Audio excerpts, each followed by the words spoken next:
Good evening, gamers. It's Wednesday. Welcome to the Wednesday stream. I'm your host, StarShard0. It is Wednesday, right? I'm not fucking this up. It is Wednesday. Okay, perfect. So thanks to everybody who voted in the poll. Kerbal Space Program won with 1 vote. So that is what we're going to be playing for the next 4 to 6 months. Thanks to everybody who participated. You guys are great. I hope you enjoy. Hey, let's do the game though. There was no poll, Mighty Stoosh. It was a funny. But I did see that nobody liked Europa Universalis 4 except me. So I decided, hey, why don't I play something that maybe people will actually watch? So that's what we're gonna do tonight. This appears to be a Shantae game. I don't know which one though, because I don't know what they are. We'll try a Half Genie Hero. Okay, it's the fucking Pirate's Curse. There we go. All right, artwork. Let's go. We might like it well enough. It doesn't. No, it really doesn't. It's very much a. I think it's better in highlight form. Is this a Zelda game? This is Breath of the Wild. Okay, it is. All right, we're off to a great start. Grind, parkour, zip lines. Ooh. That's interesting.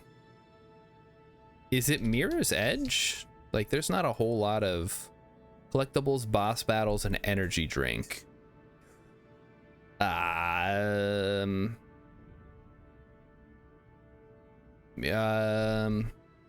Shooter, platform, adventure. Is this that white, neon white game? Maybe? No? Crazy weaponry, mutant outbreak, and satirical humor. Oh, no. It's one of these. Yeah, not a good spectator sport. There you go, Hex. I think it's probably fine for like the 5 people that know what I'm doing. I know I was talking to Ice King today. He said he was watching me play because he's interested in playing. But again, that's like, you know, let's play something that people can get involved with. We can name Kerbals after people. It'll be great. We'll try not to kill Jeb, but then end up killing Jeb in a funny way. Crazy weaponry. Ooh. What is this? There's collectibles and boss battles. I was gonna say there was like a multiplayer game that was like kind of parkour focused, but with the zip lines. Maybe it's like Dead Island or something. No. Physical release, explosive weapons, and character. Oh, you create a character. Interesting. Yeah, I don't know. Mighty Stoosh was Battletoads. My voice sounds different in that clip. That might have been pre the good mic. And also as you get older, your voice changes, I guess. I don't notice because I have to hear my voice every day. So even if it changes a little bit every day, I don't notice. My balls are dropping. Oh, my balls, they're dropping. They're on the floor. Oh. Grind, parkour, zip lines, collectibles, boss battles, energy drink. Oh, this is Run Like Hell.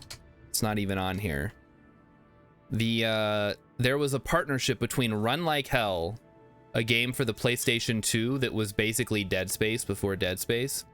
They had a partnership with Balls energy drinks, and you could go around the space station as you were being chased by the necromorphs and get Balls energy drinks to recover health. Hey, Rilip. Hey, welcome. This is for you, buddy. I know how much you love KSP. So we're going to be playing KSP for Rilip. We're going to be playing Stationeers for Mighty Stoosh. And for our good friend Hex, we're going to be playing some Vintage Story. So I hope everybody's ready. We're going to be playing all the hits for everybody who has stuck around this long. Oh, Rilip likes KSP too. Well, unfortunately, I don't have that one. They are still selling it for full price, despite the fact that it is not finished. What am I playing for Emmy? I'm going to work every day to afford food for us and Kat. How about that? No, not 3 games in one night, but like a different game every day. Guys, I don't know what this is. I guess I know Titanfall is not correct, but I'm gonna put that in just to get something out of the way.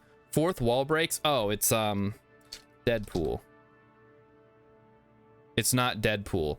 Over the shoulder pop comic book visuals and pop culture references. It isn't Deadpool. What is this, Gex? This is like poker night at Drew Carey's house. I have no idea what this could be. I don't know what this cover is. It's Ty the Tasmanian Tiger. What is it? Oh, okay, it's this one. Sure, that's fine. Sunset Overdrive. Has anybody played this? Exclusive to the Xbox 360? Yeah, probably not. Okay, let's get into the game. I know everybody's here to see some Kerbal Space Program. We are starting a brand new game.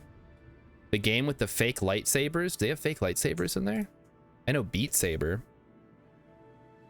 Okay, so here we go. We're gonna start a brand new game. I had to, I was briefly a little scared. Oh, fuck. Okay, wait. This is not fresh? What's going on here? We have a bunch of saved games, apparently.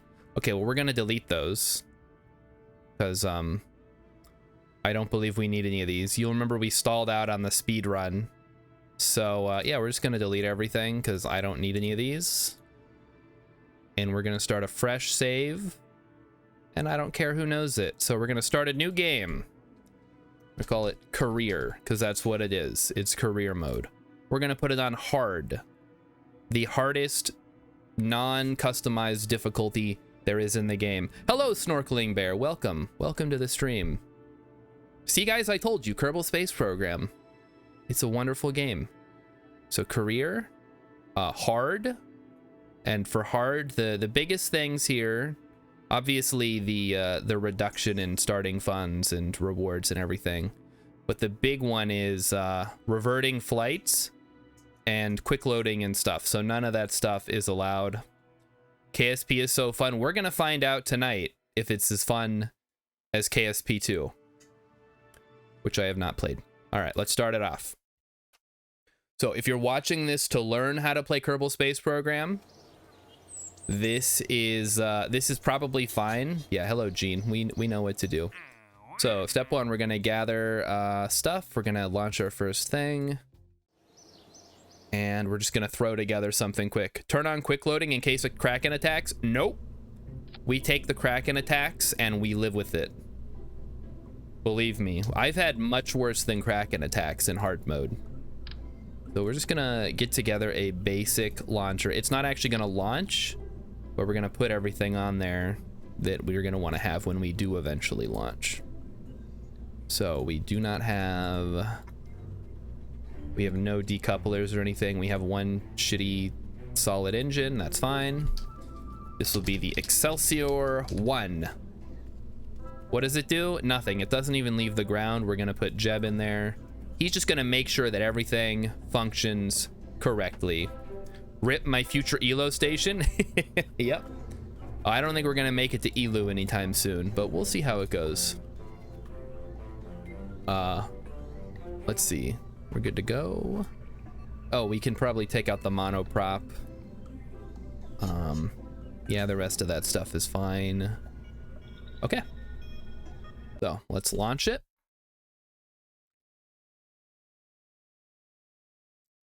I'm trying to remember all of the lessons that I learned the last time we played hard mode.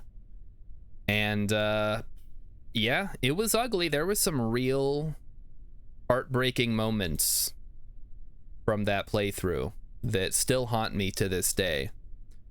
But I've learned my lesson. I'm never going to make an overcomplicated craft ever again. Grab an EVA report from here. All right, everything looks good. Jeb says it's good. So hop on in. We did an EVA test at home for 2,000 bucks. Wonderful. All right, let's recover.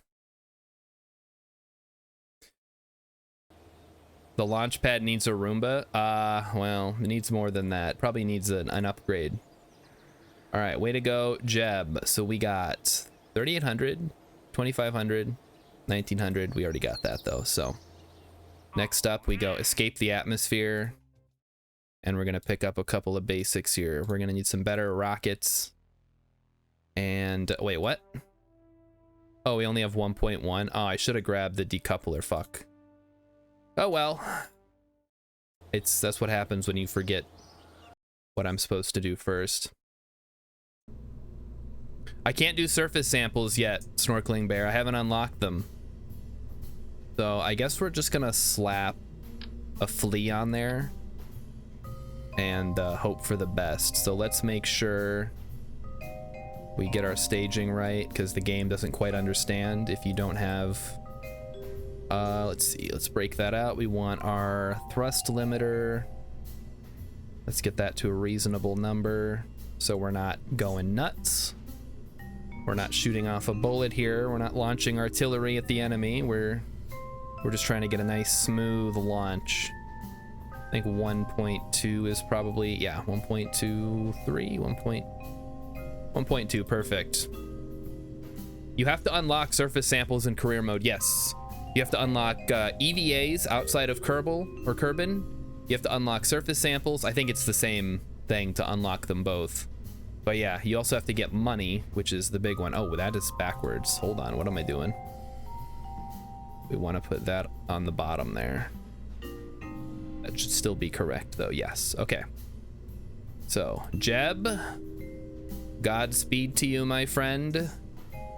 Hopefully he doesn't die on our first launch. That would be very embarrassing.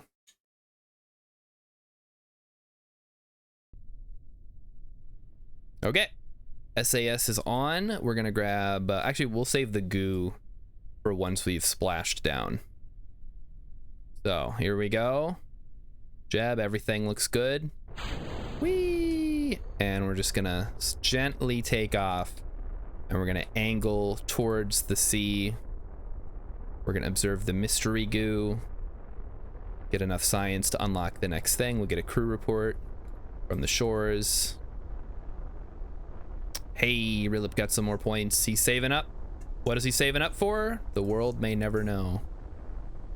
I think he wants me to play another terrible, terrible text-based RPG from the 1980s.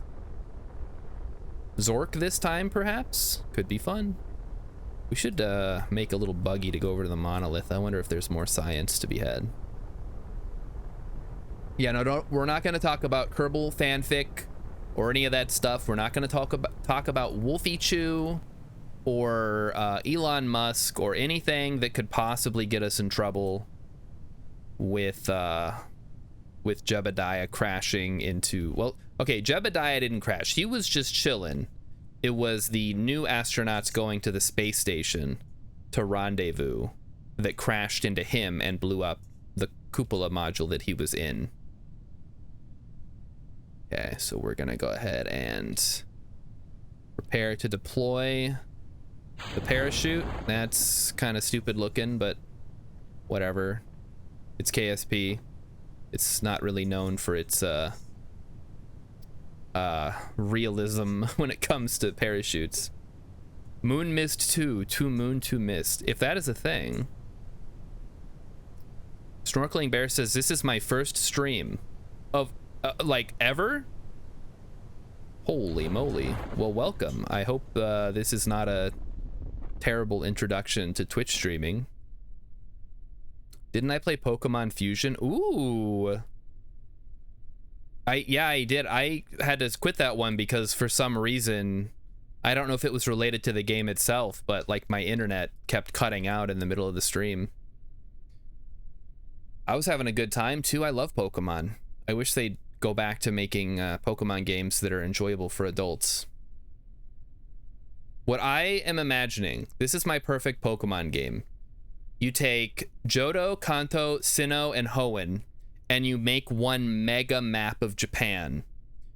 And you just take all of the Pokemon from those regions, and they're all like in their unique regions, and you can travel between them. Maybe there's like the bullet train type thing like there is between Kanto and Johto and Gold and Silver. You can take a boat to the Sevi Isles and all that stuff. Yeah, oh, definitely remove all the dumb Pokemon. Like maybe, you know, just like a creative reset, they call it. All right, let's do the goo. And then Jeb is gonna get out. And he is going to take the data He's going to get an EVA report from the water, get back in, and then do a crew report to get the water. And we got our splashdown, so let's recover. Mighty Stoosh wants to play Pal World again. I always have Pal World installed, so whenever you're ready, Mighty Stoosh, if you ever get away from your family for a couple hours on a Saturday, I've got Pal World ready to go. And Snorkeling Bear asked if I ever played Pokemon Brick Bronze. No. I'm assuming that's a ROM hack of some kind. Let's see. We want to orbit. Yeah, we don't want to do these crappy ones. Oh, maybe this one would be okay. We have to be between 2,000 and 7,000 and going 30 to 150 meters. We might actually be able to do that. I hate to take it and then not be able to do it, but we can probably figure something out there. So let's unlock decouplers now so we're not acting stupid. And get some better... We can get the barometer. Definitely grab the science stuff early on. Mighty Stoosh is going on vacation next week to Canada. Canada? Mr. Moneybags over here, he can afford to go on vacation. Look at that. Maybe someday me and Emmy will go somewhere, but not for a while. Not until my streaming career takes off. Okay, so there are those. Although we could realistically put them underneath on this one. Oop, grab the whole thing. So those are on there. Let's grab a decoupler, as the French would say. And we'll grab some liquid tanks. So we have to decide. It's a good fan game like Pokemon multiplayer game that released on Roblox, but killed in 2015, but killed in 2018. It's a Roblox game. Interesting. I know my nephew wants to play Cobblemon, which is like the Pokemon or Minecraft Pokemon thing. I will do the swivel here. I think we can probably use that to our advantage. We're gonna try to get, because how much is it? This is 6,000. We're gonna try to get the Mark 16 parachute in flight. In fact, we could probably do that with just one. That would save us tens of dollars, like $100. Maybe we do two just to be safe. All right, let's try it out. Any problems? No charge, cannot transmit science. That is irrelevant. I do not care. All right. Are we ready? Yes. KSP is going to kick it off. All right. We're going to see. We're going to see if that works. All right, let's grab from the launch pad here. All right, that is on. Let's get our throttle up to reasonable. I don't know what is considered reasonable for this thing, so we also need, hey! We're not worthy! Thank you to Snorkeling Bear for the follow. That is awesome.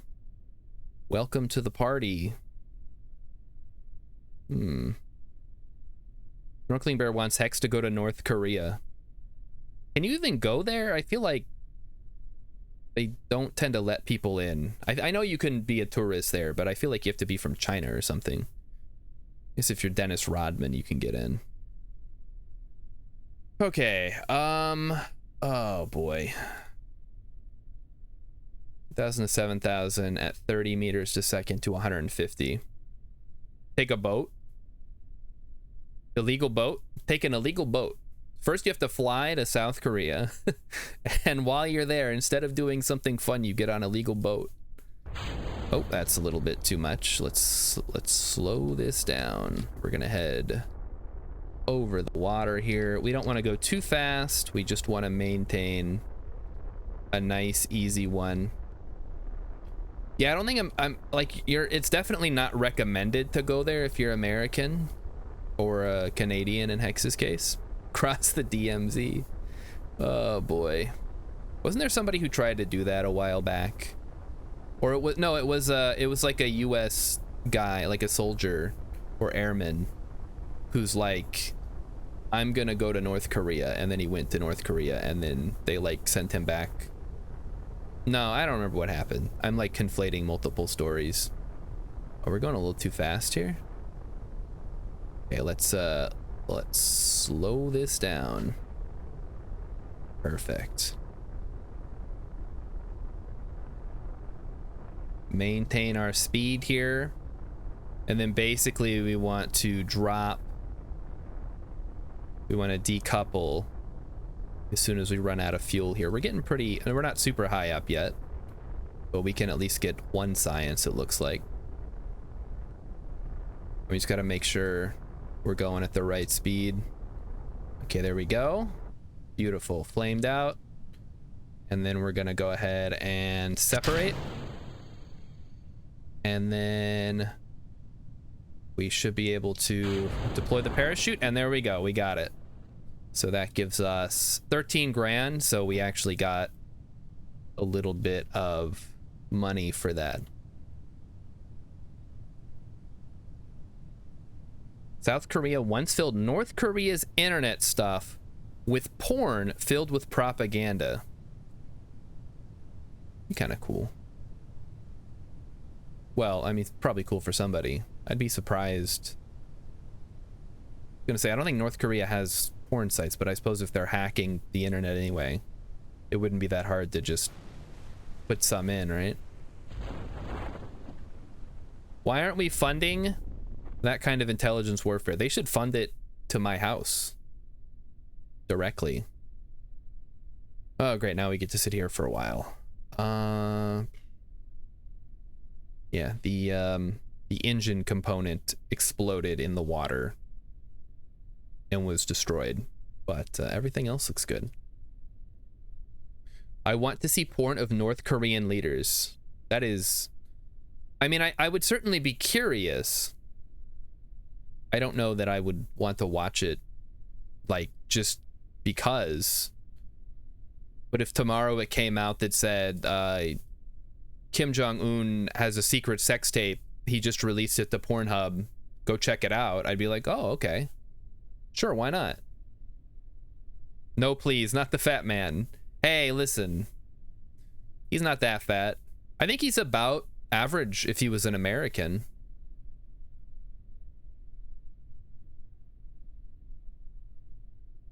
I say that as a fat American man. It's 20 seconds of missionaries. Mighty Stoosh wants to know if I was intelligence. Yes, I was. I was a cryptologic linguist. I don't know what that means, but you can look it up and figure it out for yourself. Time warp up to water. No, nope, not with no reverts. That sounds like a good way to cause an explosion. All right, let's we have a crew report from Splashdown. We already got that one, so it is irrelevant. We can observe the mystery goo. I do not trust physics warp. It is way too finicky.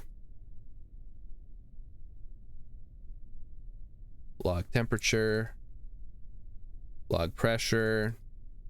Besides, if I warp through everything, when am I gonna have to talk? Okay. Code breaker of languages. Yeah, sure, we can go with that. I spent 9 months learning Arabic, so that was kind of cool. What's my favorite Zelda game? Ooh. I've most recently played Tears of the Kingdom because that's the most recent one. I've really been liking Tears of the Kingdom. I like Breath of the Wild a lot too, so Tears of the Kingdom was sort of a natural iteration on that. When I was a kid, I loved Oracle of Ages and Oracle of Seasons because of how they interacted with each other. That was a ton of fun. Unfortunately, I don't remember much of it. It should be yeah, Majora's Mask was on the N64. I never played that one. I played Ocarina of Time, but never got Majora's Mask, even though I loved Ocarina of Time. I don't think I owned Ocarina of Time. I think I just played at my friend's house. All right, let's unlock some more stuff here. We literally cannot afford to unlock anything. Cool. Okay, what is our next thing? We need to get into orbit and escape the atmosphere. I did play, I never played Link to the Past. I played Link's Awakening. That's the one that I played. Well, we really have garbage here, don't we? Okay. Well, so be it. Let's try to get into space today. We're gonna try to max out what we can do. And by that, we're going to do it this way. So let's see. 2.4. There's still a little something here. 2.12. We could probably do a couple more. We are going to hit a limit where we don't have enough parts, because there's a part cap.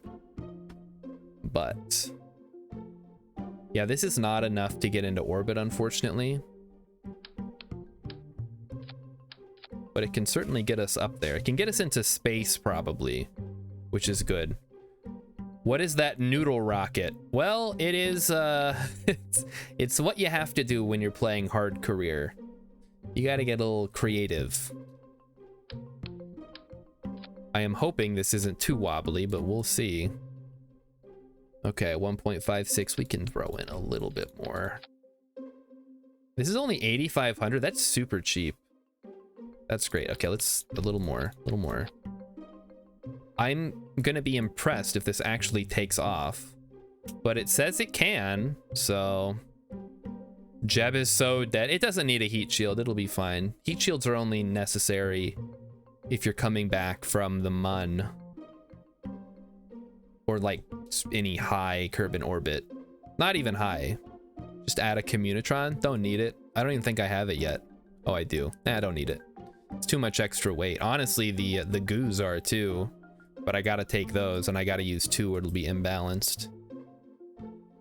Okay, so we get 342. So this isn't quite enough. Let me look up the heat shields are so necessary. I promise you they are not necessary until you're going to the Mun at least. Let me look at the Delta V map. I think we need 4,300. Please add one. Nope. You'll see. I'll prove it to you. We do not need it. Let's open that. I have done this before. Oh, we only need 3,400 to get to orbit. I thought it was 4,300 for some reason. I was transposing. This might actually get us to orbit then. Let me throw on a couple more. It'll be ugly. But I've definitely flown uglier. All right, let's try it. Let's see if Jeb melts. Place your bets now. Will Jeb melt on the way back? Snorkeling Bear is making a KSP crowd control mod. Ooh. Do I want it when it's done? I'm sure, yeah, that'd be cool. Get people involved with the KSP. I've been wanting to try some crowd control stuff for a while, but I never really I usually get enough people watching to justify it. But maybe with KSP, we'll get those numbers back up. The star mod. I mean, I do it sometimes, just sparingly. Okay, let's try it out. Jeb is going to attempt to go into space today. We will see if that actually works. All right. Chat can say all engines mammoth. Ugh. Is it super wobbly or is it just... Okay, I think it's just an optical illusion like the pencil. Okay, here we go, Jeb. Godspeed, you magnificent bastard. Here we go. Oh boy. Okay, here we go. We're taking off. Start tilting. Start tipping over a little bit. Other way. Oh boy. I hate when the rockets are this long. I know that's how they're supposed to be, like they're supposed to be super tall. But it always feels wrong for some reason. I don't know why. I guess it feels like it's gonna flop over on itself. Okay, here we go. Oh yeah, there's a little bit of wobble there. It's okay though. Oh, hopefully that didn't blow up the launch pad. That could be bad. Let's dial back on the thrust as we go. Just to avoid, once we're out of the thicker part of the atmosphere, we can go full throttle. I gotta keep an eye on my maneuver, or my apoapsis here. If we get into orbit now, that's gonna be pretty impressive. But I've definitely done it. Okay, come on, come on. Follow the prograde marker. Ooh, this is... what does Eminem say? Mom spaghetti? Arms are heavy? Okay, there we go. I think we're in the right spot now. Now we can go max full throttle as we continue to, oh, we're not even halfway through the fuel yet. I think we'll be fine. We're just gonna tip it all the way over. And Jeb is going into orbit today, folks. Hopefully. Although I do have my concerns about getting him back down. Let's get the high altitude stuff.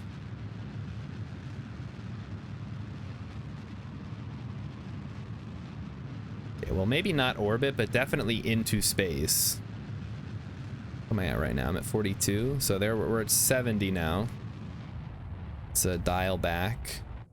We're getting a little bit high up there. Have I seen the GSLV rocket that ISRO uses? They have a kind of chibi looking rocket. No, but that sounds fun. If you enter space and then return, Jeb will melt. He will not melt. He will definitely not melt. Well, you'll see. You'll see when I come back in. We're not high enough. We're not going to be coming in hot enough for the capsule to explode. I also have to keep an eye on my electric power, although this does have an alternator on it, I believe, so we should be okay as long as we have a little bit of fuel. We're going to put the fun in funeral. Jeb's going to die the way he lived, screaming and on fire.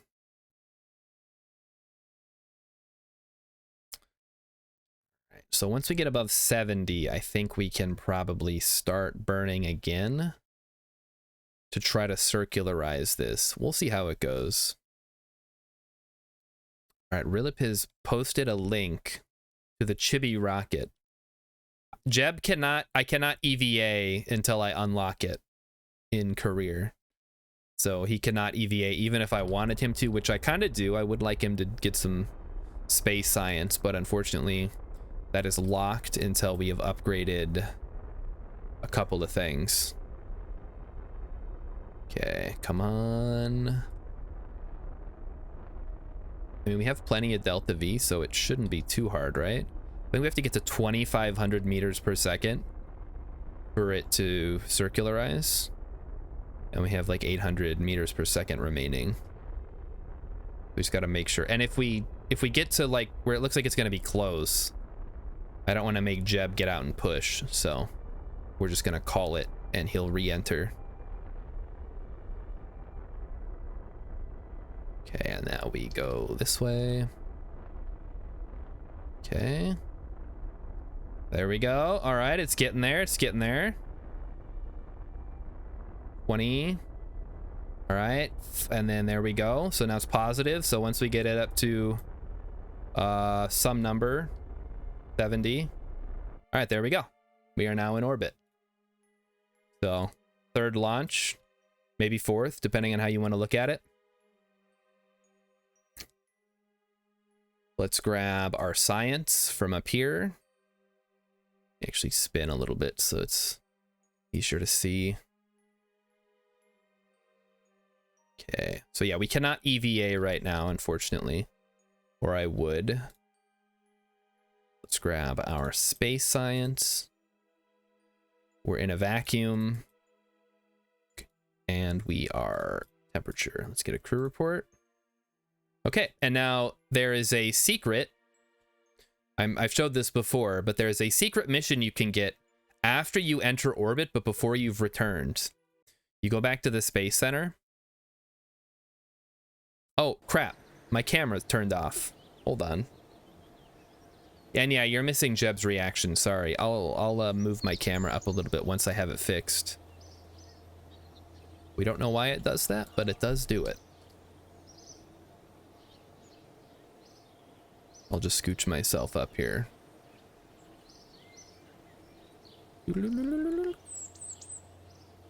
Okay, there we go. Fixed. Time for a rescue mission. There will be no rescue mission. All right. So you left enough fuel and tanks to return from orbit, right? We want to deposit on those parts back. Yes. So you take that mission, you get an extra 20 grand. It's great. And the rest of these are garbage. So, well, maybe this one's not. Perform the test between 3,000 and 6,000 meters at 170 to 270 meters per second. That's actually probably doable. We'll wait till Jeb gets back before we try it though, because I want to unlock some more stuff. Got it. All right, so let's jump back to Jeb. And let's try to come down over the desert so we can get that science as well. So we're actually going to, I believe we already checked. We're coming right to 70. So we are going to time warp here. Just briefly time warp. And we're going to try to come down over the desert.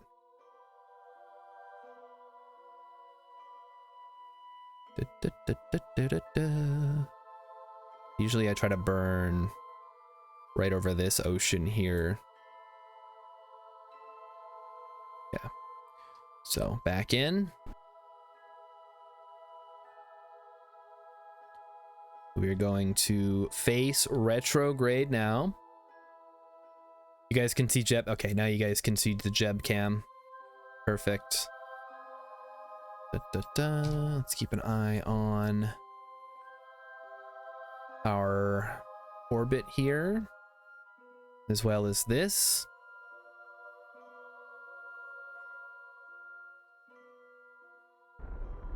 Okay, there we go.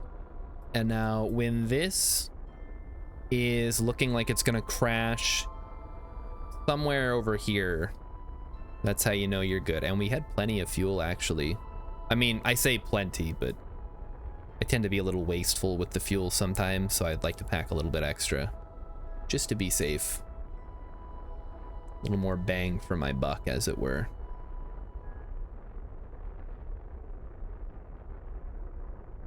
Okay. So I will actually, yeah, we'll go like that. We might end up in the ocean, but so be it. Or maybe not, I don't know. Who knows? We could just force it, right? There's nothing that says we have to land exactly. I mean, the important thing is we want to get in the desert, so we get that extra science. Ice King says, I heard this game wasn't cool anymore. Yeah, everybody's playing KSP 2. I don't know why. Nobody's playing KSP 2. I feel sorry if anybody's playing Kerbal Space Program 2 at this point. Like, what exactly are you getting out of it? And hey, Ice King. Sorry, no EU4 tonight. I know you were excited to learn more. Also, definitely don't play as one of the Filipino miners for your first game. You will lose very quickly. I think most people, I would recommend Portugal or the Ottomans for your first game, depending on what you want to learn. You could also play, maybe not Austria. Yeah, Portugal or the Ottomans, if you want to learn. I think the tutorial actually is in Portugal. So if you wanted to do the official tutorial for the game. Oh, KSP2 modding scene is kind of good. Ooh. I mean, if modders can save the game, that's cool, but I still don't want to pay $40 or however much it is to buy a game that requires mods to fix it.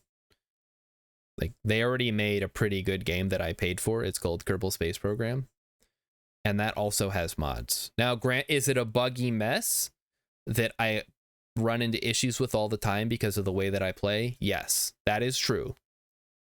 Is it still a pretty good game? That, yes, absolutely. Do I hope that someday KSP2 becomes the game we all want it to be? Yes. I will continue to hold out hope. I did not purchase it because I could see the writing on the wall. So I feel pretty vindicated there, but I am nothing if not optimistic about games being good. I told you guys about Jump Light Odyssey, right? I'm sure you guys saw this. There was an awesome looking game called Jump Light Odyssey. It came out. There was a demo on Steam. I'm like, this looks super cool. I can't wait for it to come out. It came out, and then like a month later, the studio was like, hey, we didn't sell enough copies, so we have to shut down. And they never finished the game. Kind of like another game from our friends over at Double Fine, Space Base DF9. Oh no. Oh no, Jeb's gonna die because I didn't put a heat shield. Oh god, what have I done? Oh, he's gonna burn up in the atmosphere. What a fool I've been. Oh no. Snorkeling Bear says, remember how in the interviews they said they would kill the Kraken? Yeah. I do remember that. I remember that vividly. Oh, we're coming in too hot, guys. Oh no. Oh, the humanity.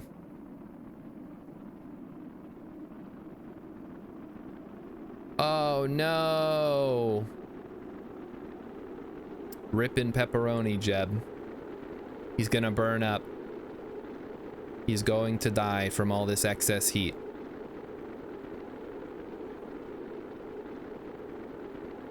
Yep, any minute now. Any minute now, he's gonna burn up. He's gonna explode into a million pieces over the desert. If only I had put a heat shield, then I wouldn't feel foolish. Although a heat shield might have protected my thermometer here. That might have been useful. Although it seems like it's not gonna burn up, so we should be okay. Oh, what's this? Oh, Jeb's fine. Jeb's 100% fine. He's totally okay, just like I said.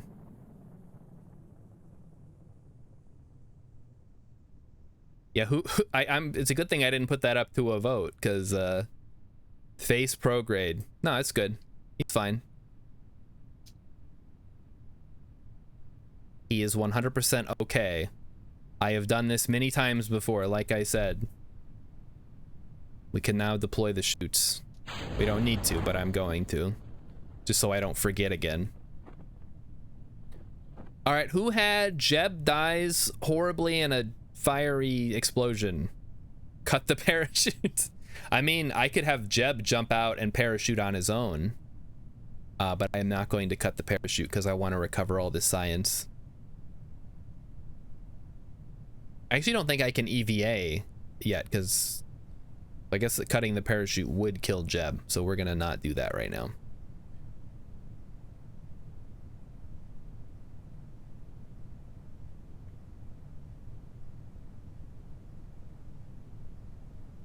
All right, come on, Jeb. Let's get down to the desert and get some crew reports and stuff from down there.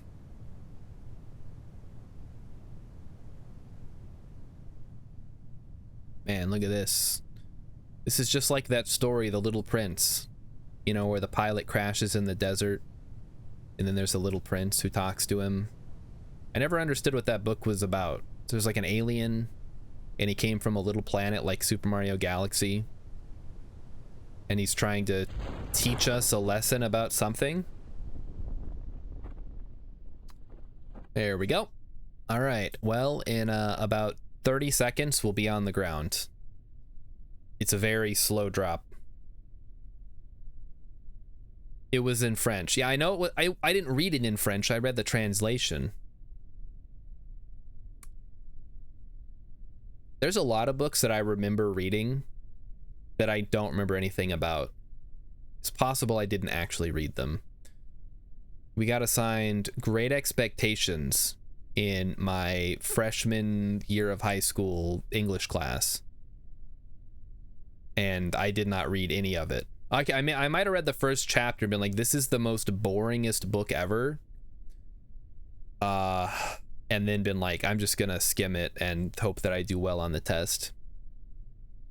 Snorkeling versus Mario Galaxy was so fun. Still play it. He's beaten it 25 times. Holy cow. Well, lucky for you, there's a sequel. If you ever get bored of playing the first one, you can play Super Mario Galaxy 2. Or possibly Super Mario Odyssey. Although, I liked all the gimmicks in Galaxy. I felt like there was so many different things. Odyssey was... I mean, it was cool you could turn into things. But, I don't know. I like the little, like, 3D worlds you could run around in. Okay, we've landed. So that gave us our mission. Let's hop out. Odyssey kind of sucked. That's certainly a take to have. I suppose compared to yeah, compared to Galaxy, probably not as good. But where do you go from Galaxy anyway? Like, there's only so many ways you can make a 3D Mario game. Okay, so now what are we doing? Let's see what our next mission is. It's probably going to be to go to the Mun, which is going to be a nightmare with no conics. But I've done it before and I'll do it again. Yep, explore the Mun. Okay. So, we'll take that because we get an advance of 13 grand. However, we are going to need to do a couple of... Activate the part through the staging sequence. Okay, I don't like that one. Atmospheric surveys. Those are a nightmare to try to do. We could... This one hardly gives us anything. I mean, it gives us an advance. I guess it gives us a total of like 24,000 plus some science. Yeah, we'll try that. So we need to do the radial mount drogue chute between 3 and 6,000 meters going 170 to 270. That's actually pretty easy. We can build a purpose-built rocket for that. Okay. So let's just, yeah, we'll build a fresh one for this because this is going to be experimental rocket. We'll just use this for all of our weird experiments we're going to end up doing to make some money on the side. So this is the radial one, right? That's what we want to do. Wait, hold on. Which one is it? The drogue chute. Okay, yes. So we have our regular parachute. That's good. We need a decoupler.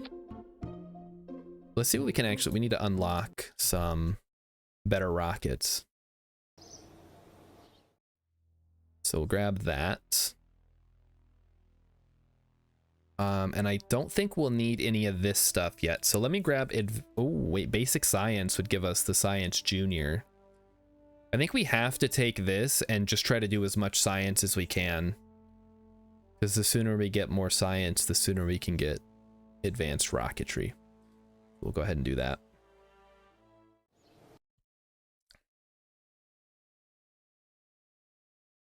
In that case, let me slap the Science Junior on the bottom here so we can recover it as we go. And in that case, we're going to want some extra parachutes because this thing is kind of heavy. These are enormous. What the heck? Okay. These things are kind of heavy, so we want to make sure that it'll land without exploding. They're also very fragile. All right, next we want to put a rocket, or a... Yes, a rocket, but also the other thing that I said.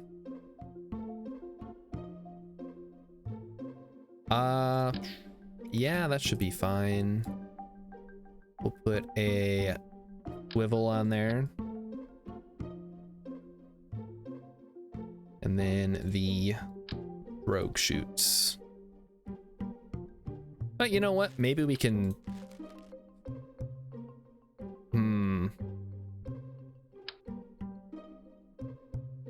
think we want to put those on there just to be safe.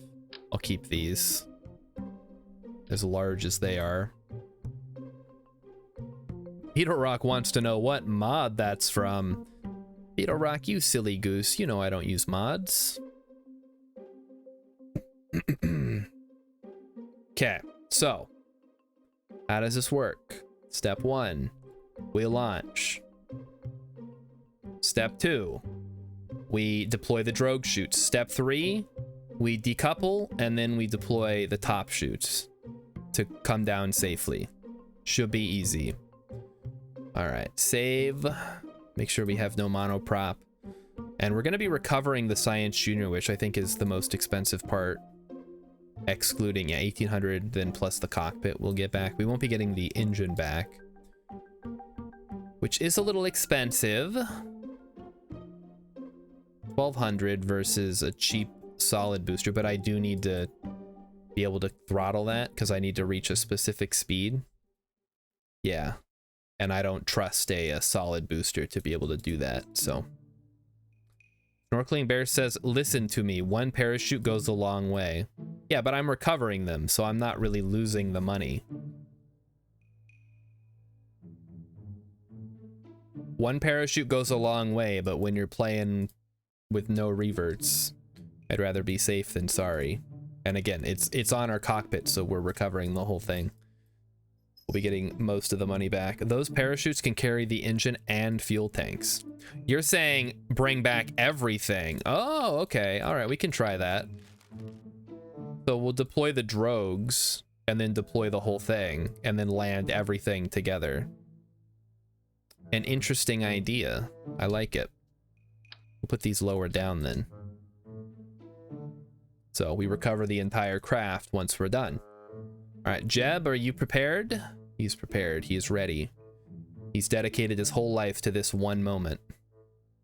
Let's give it a go.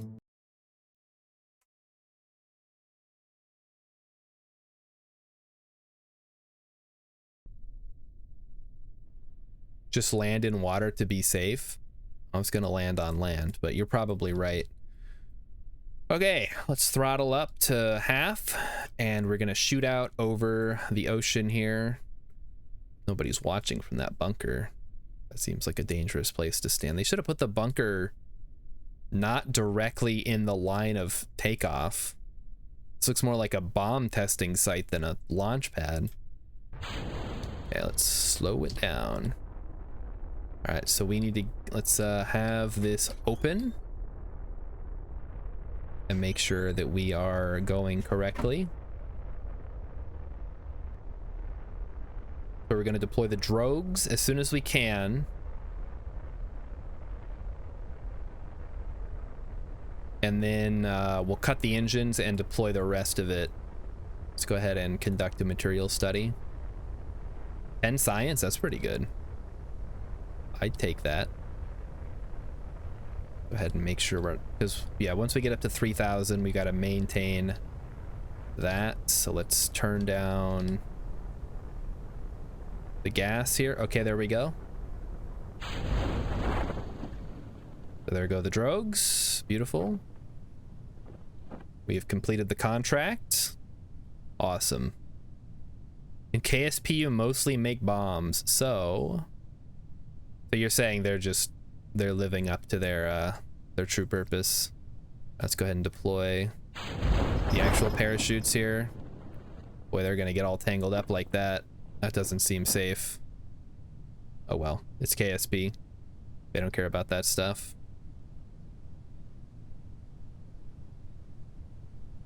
There we go. All right. We're droguing it up. Oh, geez. Oh, God. I'm glad that I'm glad they don't get tangled up. Oh, that'd be so bad. Maybe we should have put the drogues higher up so that it wouldn't do this.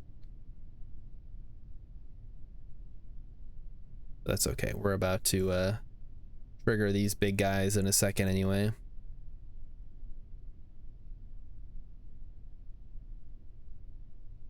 Hopefully. There we go. Okay. and now it's completely inverted itself. That makes sense, I guess. And now we're actually going up because we have so much lift. I'm kidding, we're not. But we are going very slow. So question, chat. How is everybody liking, how's everybody liking Kerbal Space Program? Let's get a feel.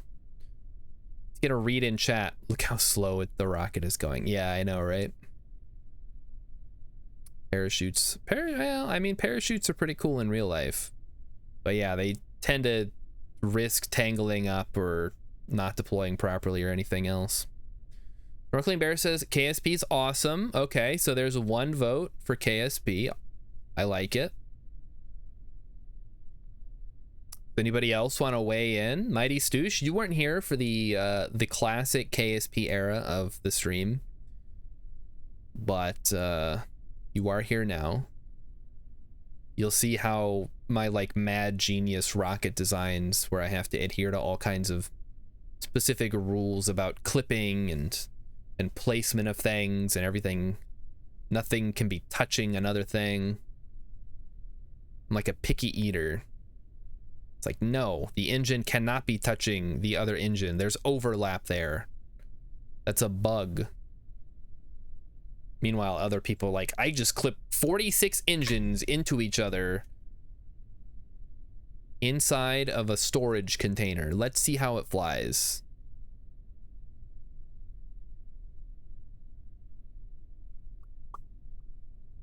Oh, it's so slow.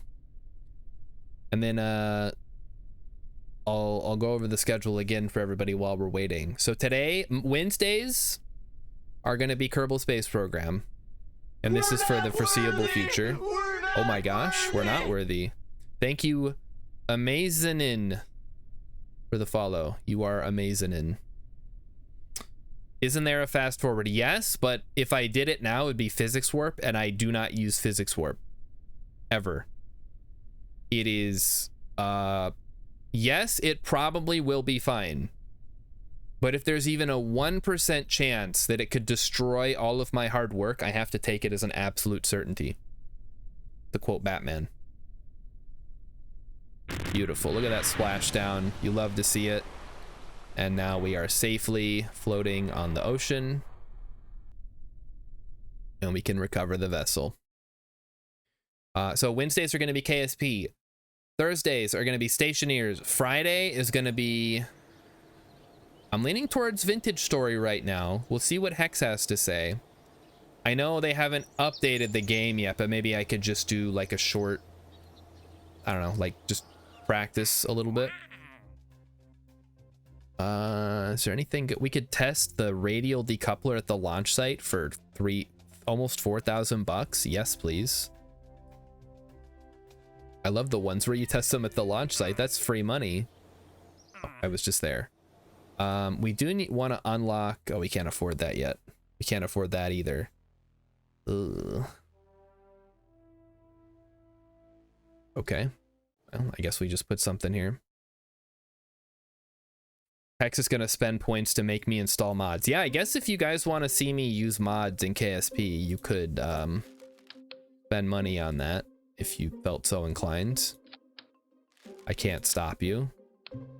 Okay, so for this one, we are going to design something a little sturdier to, wait, did I just change the way that that looks? What the heck?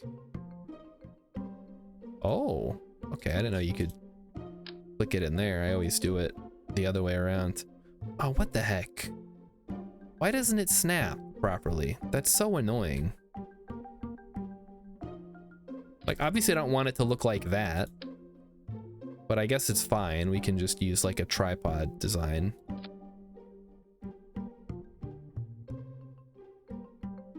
Then we grab the radial decoupler, throw one of those on there.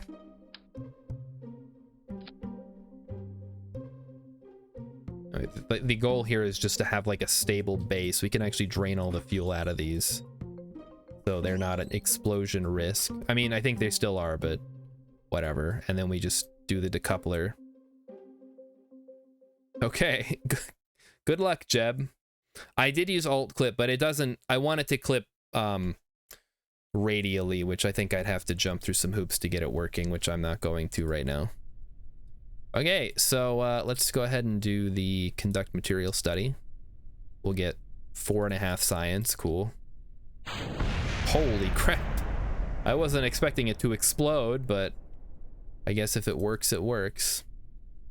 Go ahead and recover. I'm overthinking this. Make a decoupler on a pod. There's no such thing as overthinking it. Oh, maybe there is, but it worked, so I'm okay with it. Press C to snap. I had it on C. I'll show you what I'm trying to do. So, oh, get those out of there. Let's say I have this here, right? Not like that. So that snaps. But let's say I want to put it right here. This does not snap.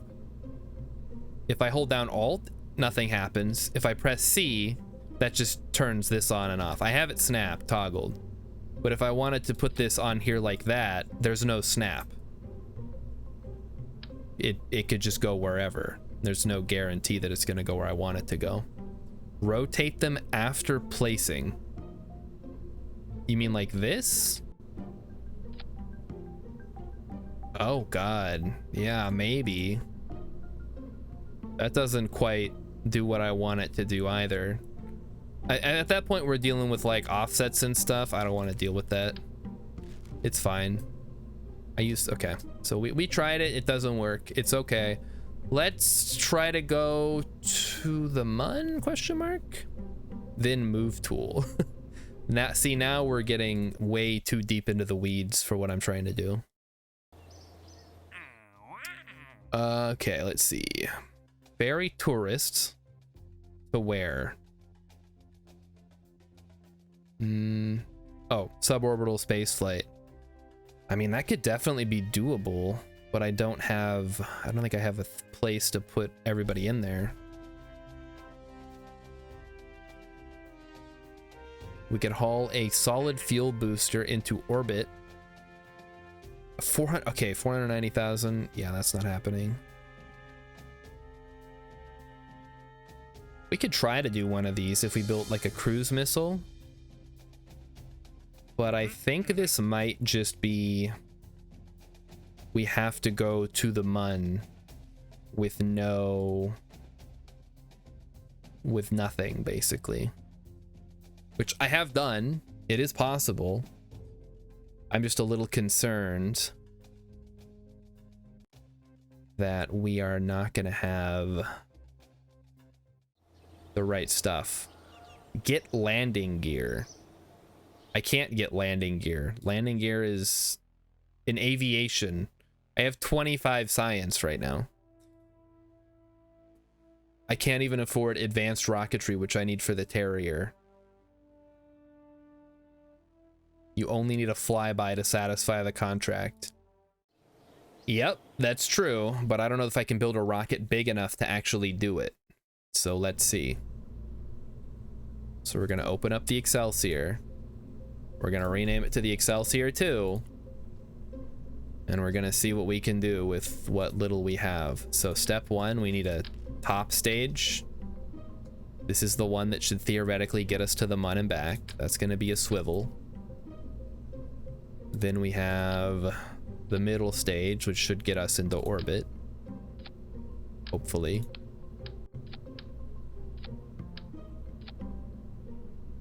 We can probably use a Reliant for that.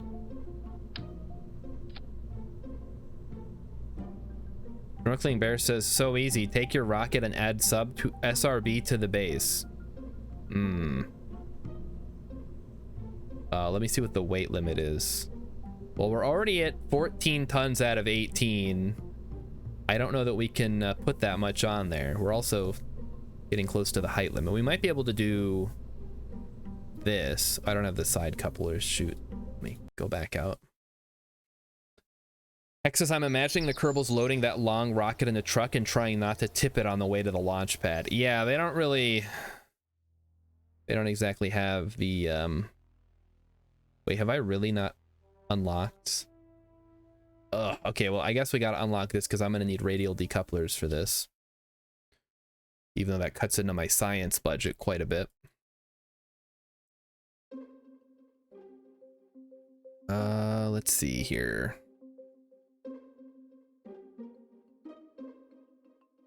We could theoretically try to do it with a Stay Putnik.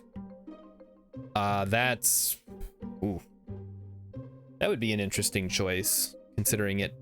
I don't think it has any kind of hold on it. So it would basically be useless. Alright, and that is a non-gimbal version. And then we need side stages here.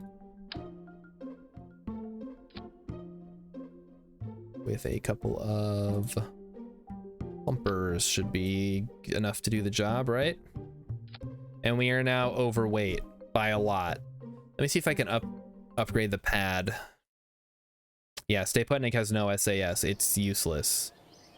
We can upgrade the pad. Okay, so that might be enough actually here. I have to check my total delta V. I don't think we have nose. Oh, we do have a nose cone. Good. Okay, so taking a look at this, what can we do? You've got the body. Yeah. I've got the brain. Yeah. Use smaller SRBs. Wouldn't we want the largest ones? I would think we would want the largest of the SRBs for maximum thrust. Okay, so that gives us 1.5. We can probably do better than that. Well, I increased the weight limit now, so we should be okay. I just had to upgrade the launch pad. We can now have up to 30 parts, and we can have 140 tons of mass. So our problem now is going to be the part count that we have to watch out for. Why does the large SRB not eat the smaller ones? They do. That's why you never use a flea after you've unlocked the hammer, and vice versa. I mean, same thing for the thumper. The BACC. Why is it called the BACC? Back. That's not who makes it. Rockomax makes these. Well, this one was found on the side of the road. Somebody threw it out, I guess.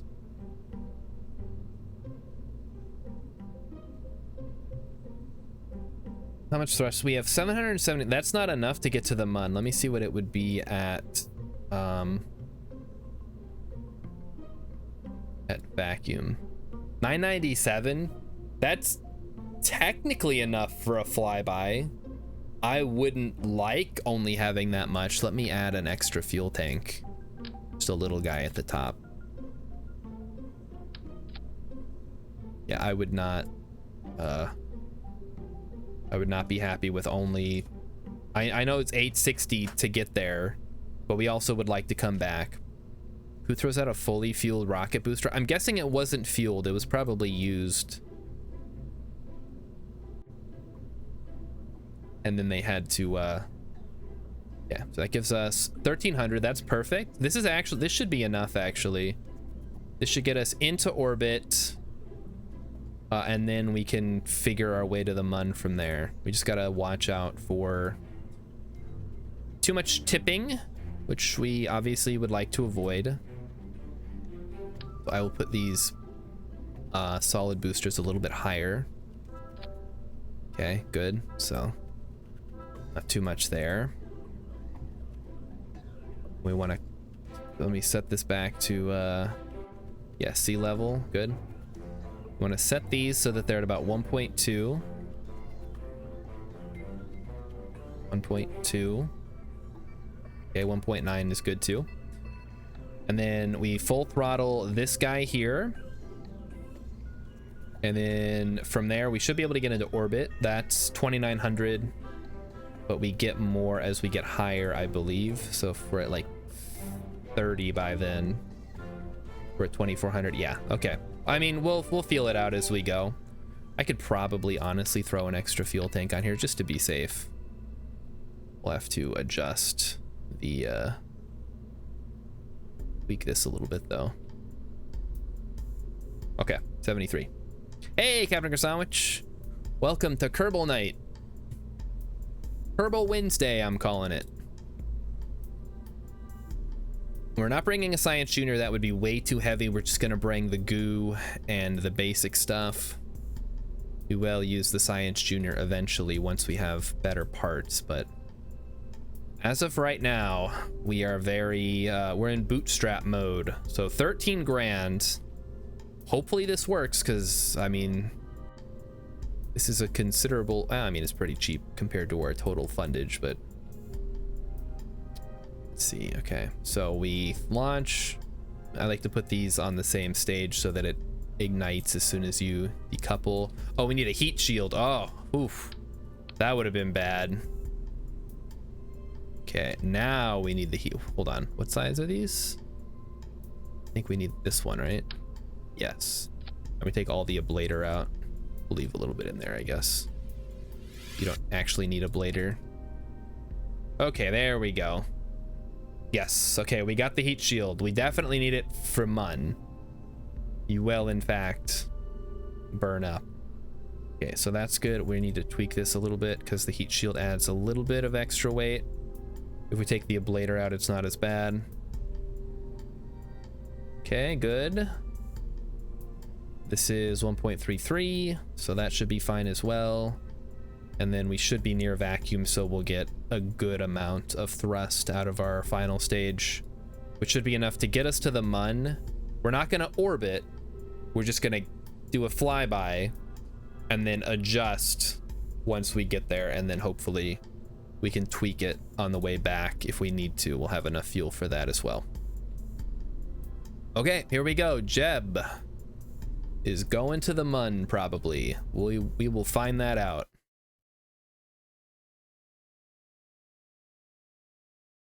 Okay, let's see if this thing even gets off the launch pad first before we start celebrating, huh? Oh, look at that. How much better is that, guys, huh? I love upgrading the launch pad and all the buildings. It makes everything look so much better. It really feels like you came a long way. All right, so launch, everything looks good. All right, Jeb, you ready? He's ready, guys. Let's do this. Make sure everything is turned on. Yes. All right, here we go. We are taking off. Let's do it. Okay. Start tilting. Tilting to the east. Uh-oh. Uh-oh. Uh-oh. Uh-oh. Uh-oh. Tilt, tilt, tilt, tilt, tilt. We don't have enough power to tilt properly, guys. We're on kind of a uh-oh. Oh, brother. Okay, this is not good. I should have maybe done something else here. Yeah, we don't. Okay, so we're gonna have to abort this probably.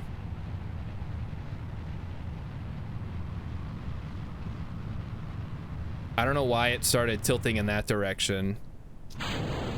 And we don't have, this doesn't have gimbaling. Oh, maybe we can recover this. I don't know. Okay, fuck. Nope, nope, nope. Abort, abort.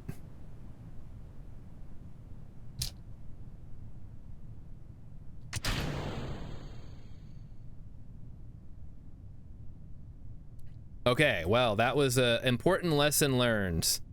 Yeah, that's not ideal. We're gonna go ahead and use our rocket engine to slow down and hopefully not crash into, we're gonna try to get some distance here. Okay, well, that's a good lesson and why we should probably have used the swivel at the bottom and used it in conjunction with the solid rocket boosters so we'd have a little more control. So that's okay. Lesson learned. That's how we play the game. We learn our lessons and then we come back with a better craft. And we didn't need to spam staging, Snorkeling Bear. It wasn't that bad. I've dealt with much worse situations in the past where I had to abort. They were a lot uglier. I think one time we had it so all the controls were reversed.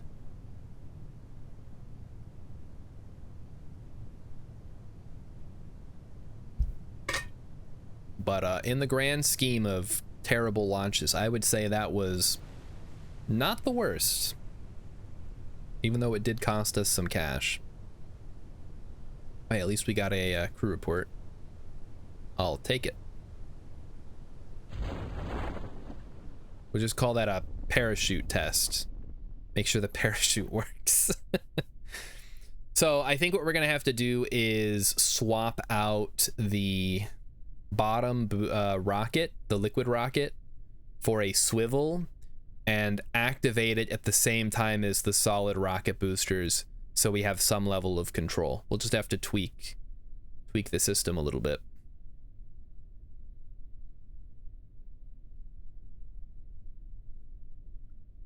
That is okay. Add another thumper. Why would I add another thumper? What, for more stability? Because, okay, so you're saying I should add a third one so it's like a tripod. I don't know that that's going to necessarily help. I guess it could. At that point, we might as well do both. Add a third thumper and put the swivel at the bottom.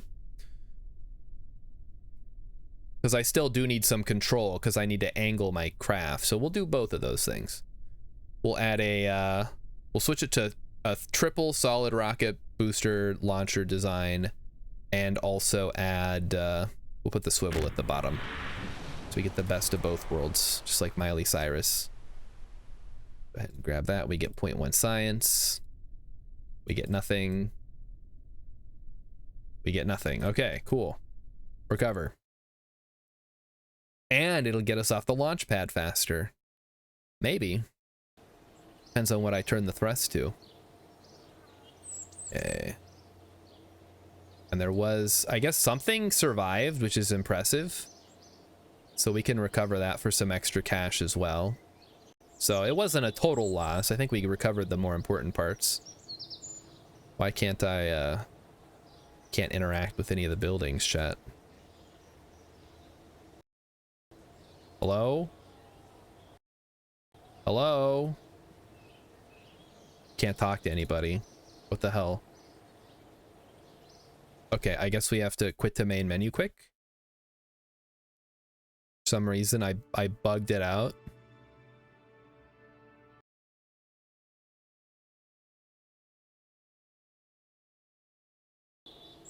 They got blown up. Okay, and I still can't interact with the buildings. What is happening?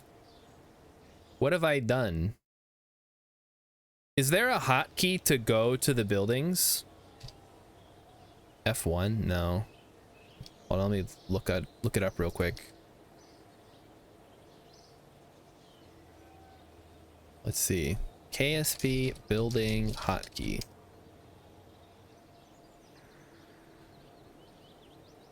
Alt F4. No, I know what that does. Blah, blah, blah, blah. It's just telling me the building. Mission control keyboard. Shortcuts. Literally, okay, we're just gonna restart the game, I guess, because something has clearly gone horribly wrong. Back. Quit. And we'll just start it over. That's fine. That's okay. This is how we learn. Every day I think, how can I break KSP today? And then I do it, and then it happens. It's uploading to the cloud. Okay, there we go. It's done now. They keep advertising the Intercept Games Discord. I doubt it that's even still online. I would be surprised if anybody's moderating it at this point. Early halftime? Nah. I'm sure there'll be a good opportunity to halftime later. Software license terms available at website. I wonder if that website still exists. I bet that's the one thing they're keeping around. All right. So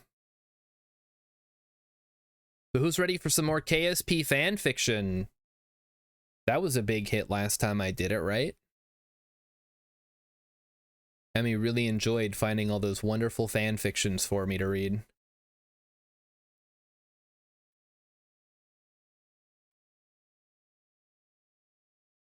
Like the the one where Jeb and Bill and Bob stole the rocket and did the first launch before they were supposed to. No, please? Okay. All right, we won't. Just because you asked nicely, Snorkeling Bear. Yeah, we did read Kerbal fan fiction on stream one time. That was, I don't know, like 2 years ago now? Back when I was first playing through KSP. Okay, can I click on buildings now? Let's see if that fixed the bug. Yes, okay, it is now totally fine for some reason.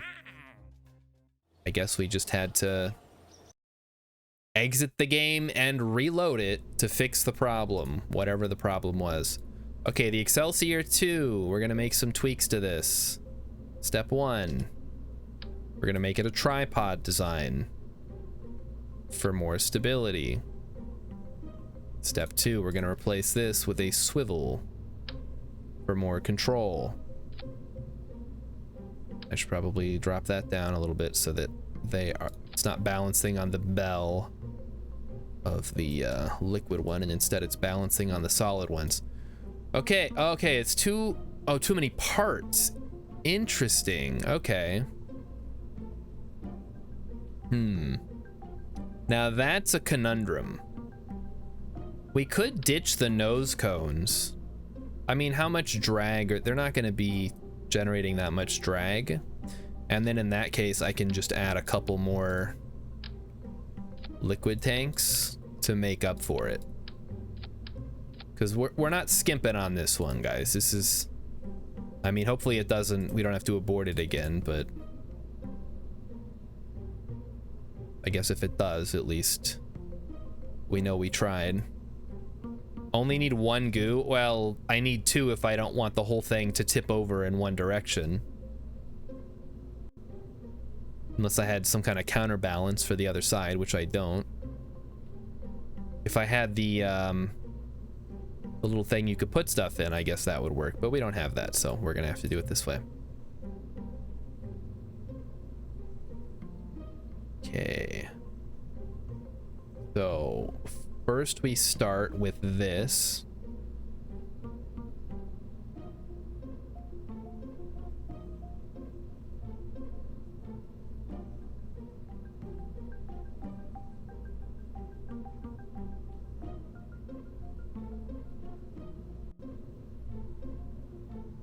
The thermometer and barometer. Okay, so the thermometer and the barometer are massless parts. They don't actually provide any weight. They add their weight to the part that they're on. The goos are not massless, so they have their own weight. So they need to be balanced on either side of the part that they're on. It's not that simple. Nope, that's okay. Not a lot of people know that, you know, all that weird stuff about parts. That's just stuff that I happen to know because I have dealt with it. I have flown a craft with one goo and it fell over and was very difficult to control. So now I know. These are all lessons that I have had to learn the hard way. Okay, so we have swivel, yes. Swivel, swivel. Triple rocket boosters at the bottom. Okay, let's try that again. Once more, Jeb, but this time let's try to actually control the rocket while it's taking off, huh? Let's give that a go.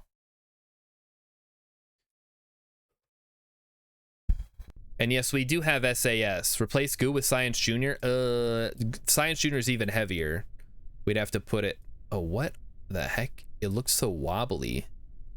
I guess we haven't unlocked, whatchamacall yet, huh? The struts. Okay, hopefully this goes a little bit better, because It's getting a little ugly up there.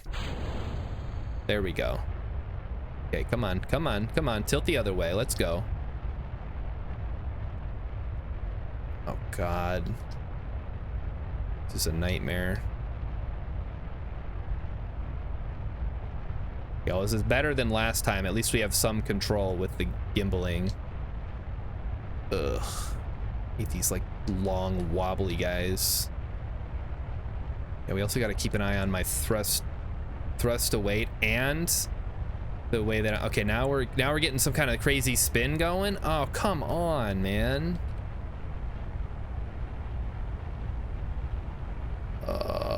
Jeez. Okay, well, once we ditch the solid boosters, at least we'll be okay. There's too many things I gotta watch right now. I can't be, like, also trying to maneuver. Okay, come on, come on, come on. Hold on, hold it. Come on. Okay, come on. I'm gonna put the, oh, fuck me. Why is this design so bad? I don't understand. This should be fine. Okay, there we go. Now we can... Well, no, now we're... Okay, there we go. Now we should be okay. Because it's fucking wobbly, that's the problem. Look at it jiggle at the top. That explains a lot. Okay, well now we're gonna just have to try to figure it out the way that we can. Rocket too tall. Rocket too tall. As usual.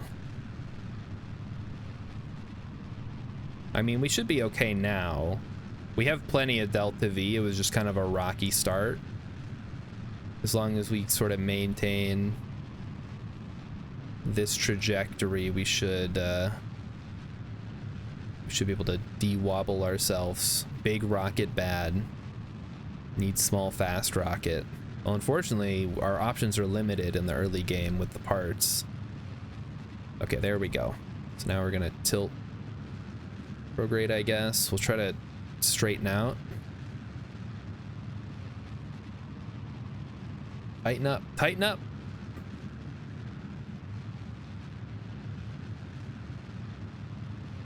Okay, we'll just have to hope that that's good enough. We're not going to be perfectly equatorial, unfortunately. Okay, let's slow it down a little bit as we approach 70 kilometers. Add 15 engines stacked on top of each other for maximum speed. Snorkeling Bear might be onto something there. I have seen some crazy stuff where you stack solid rocket boosters that blow each other off as they finish, which could be fun. It's certainly an option.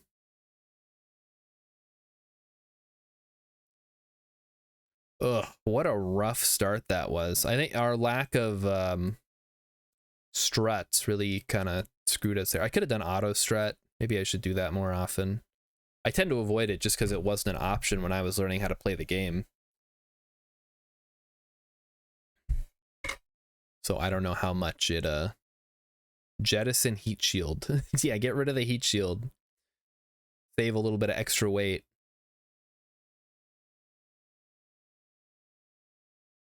Okay, so the first thing we have to do is get into orbit, which, ooh, we might not be able to do while also getting to the Mun. We'll have to see. Because we need 2,500. I don't think we're going to have enough, guys. I think we bungled another one here. I could at least try to get some high science. Because, yeah, we would need to get... we need to get up to 2,500 just to get to orbit. So we need another 300 out of here. Then we've only got 1,000 to play with, which is doable, but man, does that sound ugly. The rocket, yeah, the rocket did get bungled. I could certainly try, I guess. let's, I guess, start by trying to get into a stable orbit and see where we're at after that.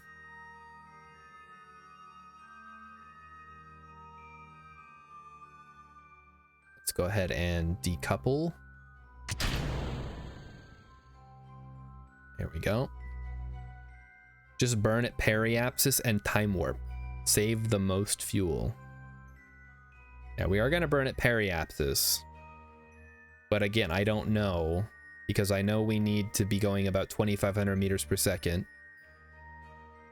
If we're going to have enough delta V left to get to the Mun. If we have at least 1,000 in the tank, I am willing to try it. Because I believe, let me check the delta V map that I have here, make sure. It's 860 to get to the Mun, and we can kind of do a free return trajectory. So we have a little bit of wiggle room. I don't know, what do you guys think? I'm leaning towards don't risk it, but I'm sure there's somebody out there who's like, just do it. Let's do this. Oh, I took the time warp off the soundboard. Oh man. Wow! You're an idiot! Damn it. Why did I do that? Because we never used it. What is even on here anymore? He's losing his I mind. could probably get rid of that one. And I'm reaping all the benefits. What's this one? They ask you how you are, you just have to say that you're fine. When you're not That's really actually, fine, you just can't that's get into it appropriate because for they right never now. understand.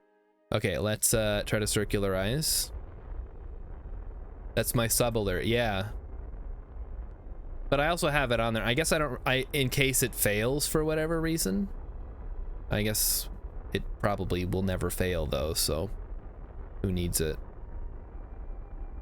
Maybe I overestimated how much delta V I would need to circularize here.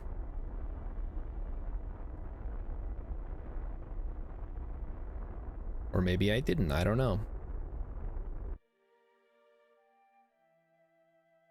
Things never fail. Well, yesterday I got a little concerned that trigger fire wasn't going to work. Because when I went to load it, I was getting a connection error, but then it worked or not yesterday, but Monday when I set up the new Lost Boys one.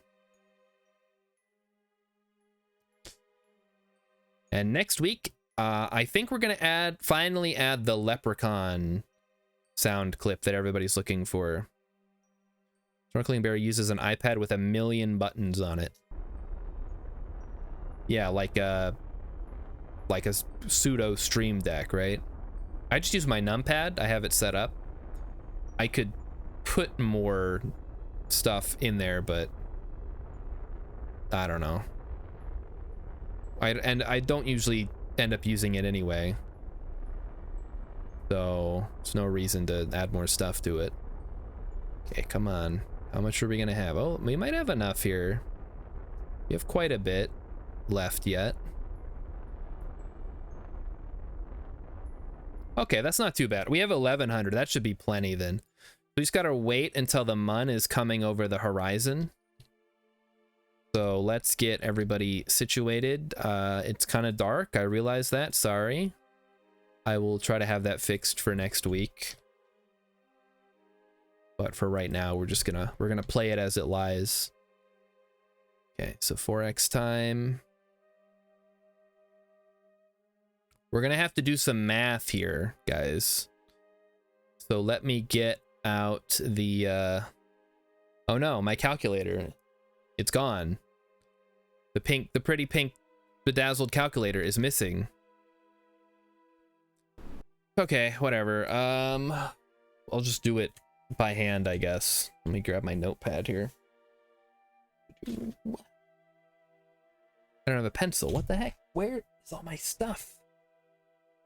Okay, so we have 1181 minus 860.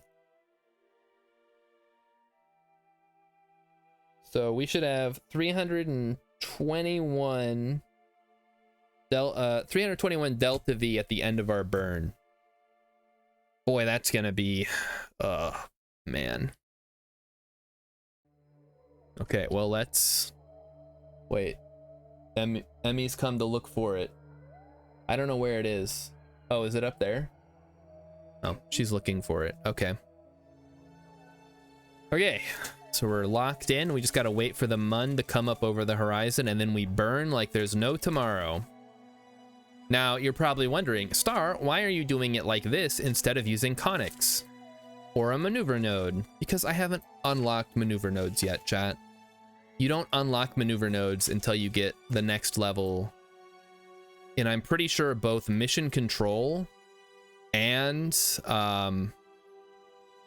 the radar one, the tracking station. Okay, come on. We're getting close. Once we start seeing the mun come up, we can just go for it. Okay. Oh wait, I found it. No, wait, that's not it. Well, there it is. It's under the desktop. Might be able to get it out from under there. Just gonna try.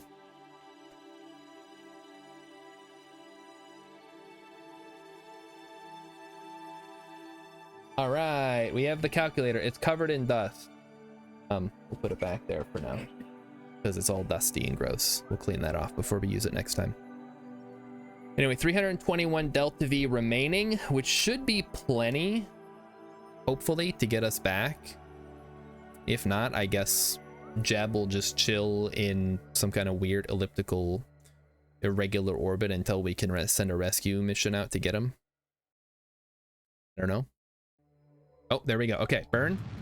So we're going to 321. We'll stop at around 350 and reevaluate. Boy, that's going real fast, actually. Okay, perfect. So that should be... I'll burn a little bit more just so that I know for sure that I did the right amount. Okay, perfect. There we go. Now,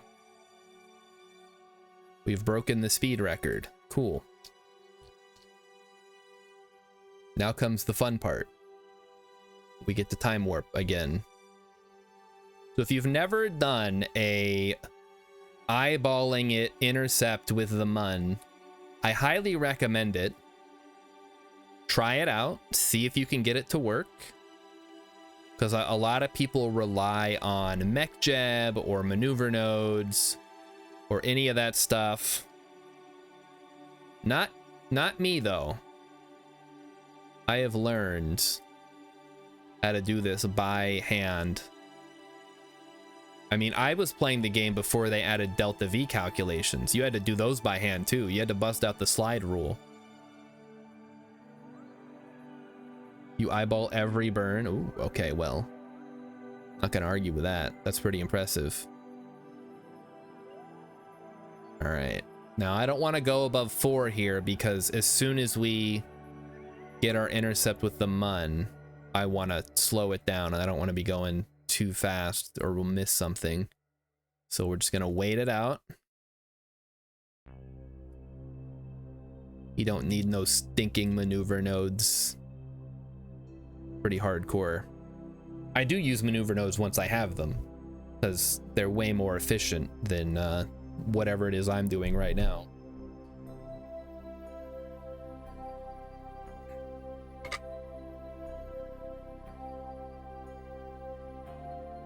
Okay, come on, mun. Look at it go, guys. Look at that thing cruising along at 452.5 meters per second. That actually seems kind of slow, but maybe I just don't understand relative velocities. When are we starting Hungry Hungry Hippos? Oh, the waiting game sucks. Let's play Hungry Hungry Hippos. Starting right now. Get your hippos ready. Get your hands and your balls ready. That's what that game's about, right?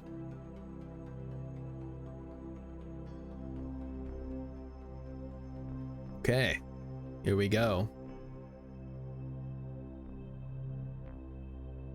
Now we just sit here and wait.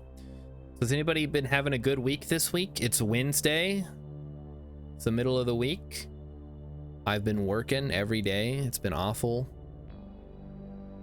Just need to figure out how to make a video game like Concerned Ape and then just rake in the money. That's what I need to do. I just need to learn how to code and design and make art and music. Rilip says, I'm mostly waiting on my coworkers to give me stuff I need to give to a vendor. Rilip works at a vending machine factory, confirmed. Snorkeling Bear makes games as a hobby. Ooh. Well, when can we expect the next Stardew Valley? Maybe I should do like Logan Paul and don't learn how to do any of that and just take the money. Guys, I'm working on the latest NFT blockchain Web3 game. I have a white paper available. Check it out and send me money. Thank you.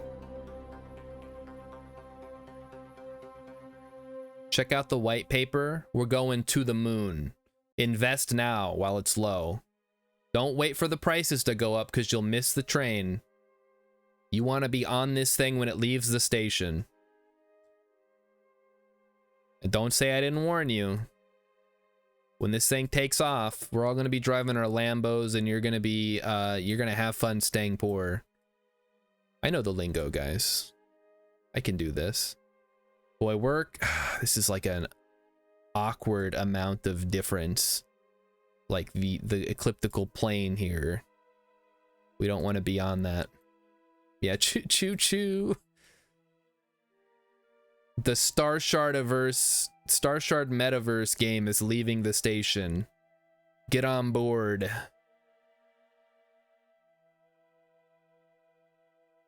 Create your avatar in the new we got to come up with a better name for it.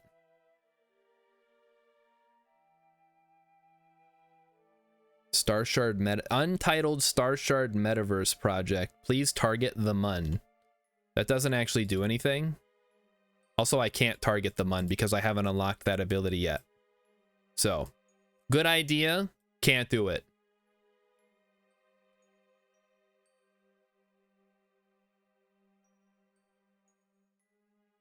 No, yeah, no, indeed. I'm very limited in what I can actually do here, so we're just gonna wait for it to happen. It should be happening soon. We're getting pretty close to it.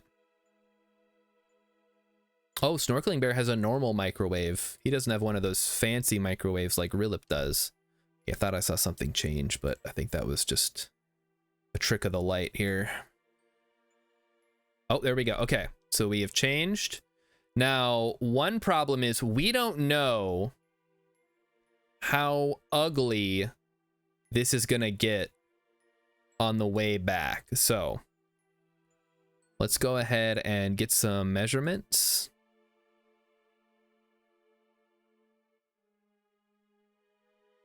Observe the goo. Get a crew report. And then go back to the Space Center. Because I think that was... all we had to do was fly by the Mun.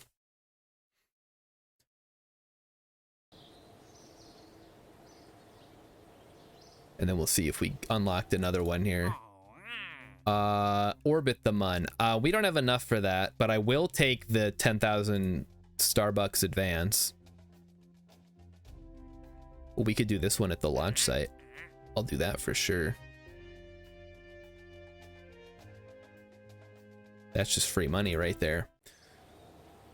Okay, then we want to upgrade. We cannot afford to upgrade that. So we need to get patched conics, we need to upgrade this. To make maneuver nodes, we have to upgrade this and this. So that's cool. And we still don't have enough science to do anything. Oh, man. Does this one unlock EVAs? Yes. I mean, that'll give us a lot of extra science, so we should probably do that. Even though that's going to set us back a bit. As far as stuff goes. All right, so now that we've unlocked the ability to EVA, we're gonna send the message to Jeb to jump out of his craft here and do a little EVA mission. And he's gonna grab all the data he can. Collect data. Yep, that's fine. Take the data. Get a EVA report. And then board. Okay. There we go. That's what I like to see. All right, now we have to decide, because I don't know when I come out of here if I'm going to be going slower or faster. I'm hoping this has slowed us down and we're going to be on an intercept course with Kerbin, but since I don't have patched conics, I have no idea how it's going to shake out. Yeah, we transmitted the code to unlock the door so he could EVA while in space. It's a very silly system, but it's a system we have. I'm willing to accept it for the time being. Okay, so what I'm going to do then is I am going to time warp again. And then I guess wherever we come out on the other side, then we'll just have to adjust our velocity there. Because I'm not going to trust myself enough to know whether I should go faster or slower at the periapsis of the Mun.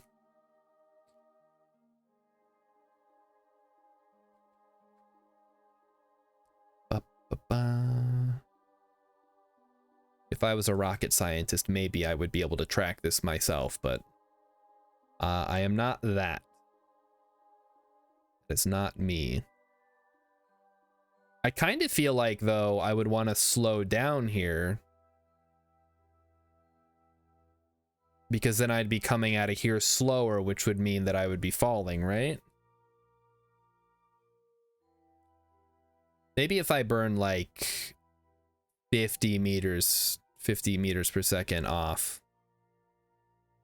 You think I might have a circular orbit? Oh no. I don't want to have a circular orbit. That would be bad. 1.2. Okay, let's go ahead and get ready to slow this down. By the looks of it, we might have a circular. Okay, let's try to fix that then. By using the power of retrograde.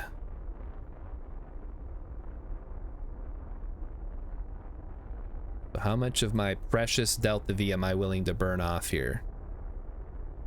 I don't know. We'll say we'll go down to like 250. And hopefully it's not too bad. This is why I like to have a nice buffer.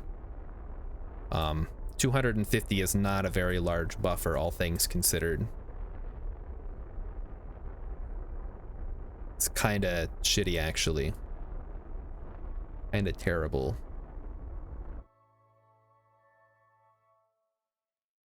Okay, I think that looks a little bit better. I guess we'll see when we come out the other side. We still have 250 to work with. If we need to shrink our periapsis down, maybe we'll see how it goes. But I did slow down, so that was the most efficient burn we were going to have for a while yet.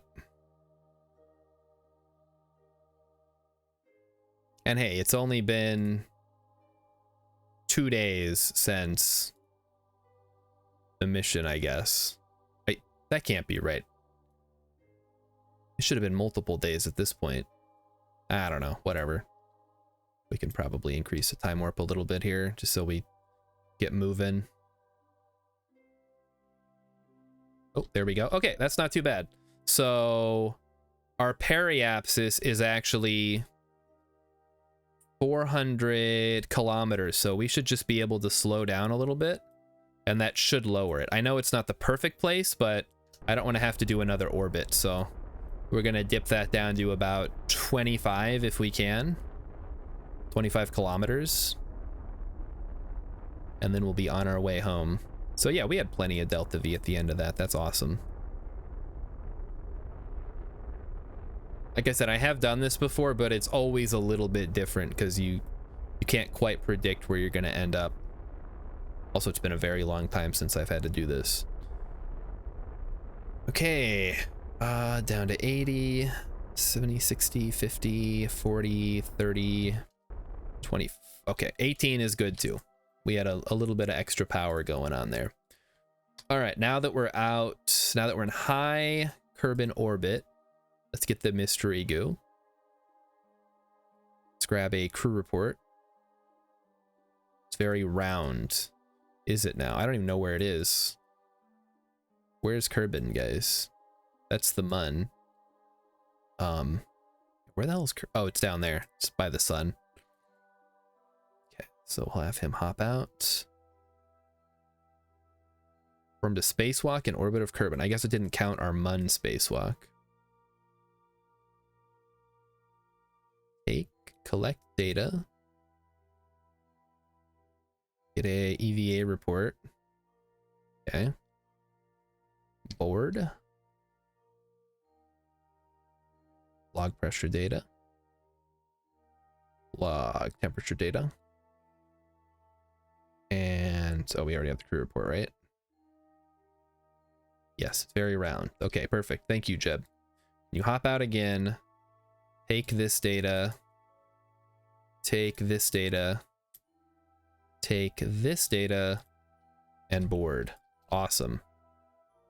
Next mission, send out Bob for XP. By himself with no SAS? That sounds like a suicide mission. We'll have to unlock the two-person pod so I can send Jeb or Val along. I should probably send Val out, actually, because I need to get her leveled up.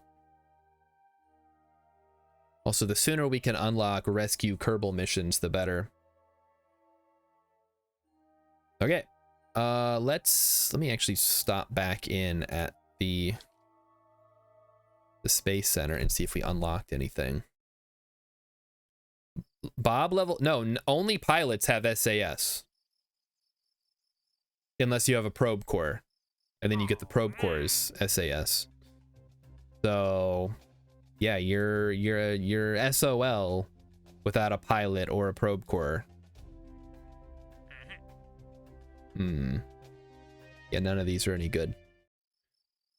You'd probably upgrade this. Well, that's like all my money though. Ugh.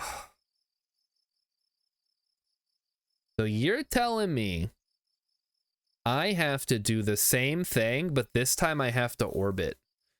I don't like that at all. But I feel like I did it once. I can probably do it again with a slightly better ship. Yeah, even a level 5 scientist, no SAS. Scientists and engineers do not get the stability control. Sad but true. Unlock Terrier. I don't have enough science yet. I gotta wait till Jeb gets back. I did have another mission here though to test out the Terrier, which if we just hold on to this, we can actually keep using it without having to unlock it. That's so bad. Yeah, that's what makes this career so tough. You gotta actually try.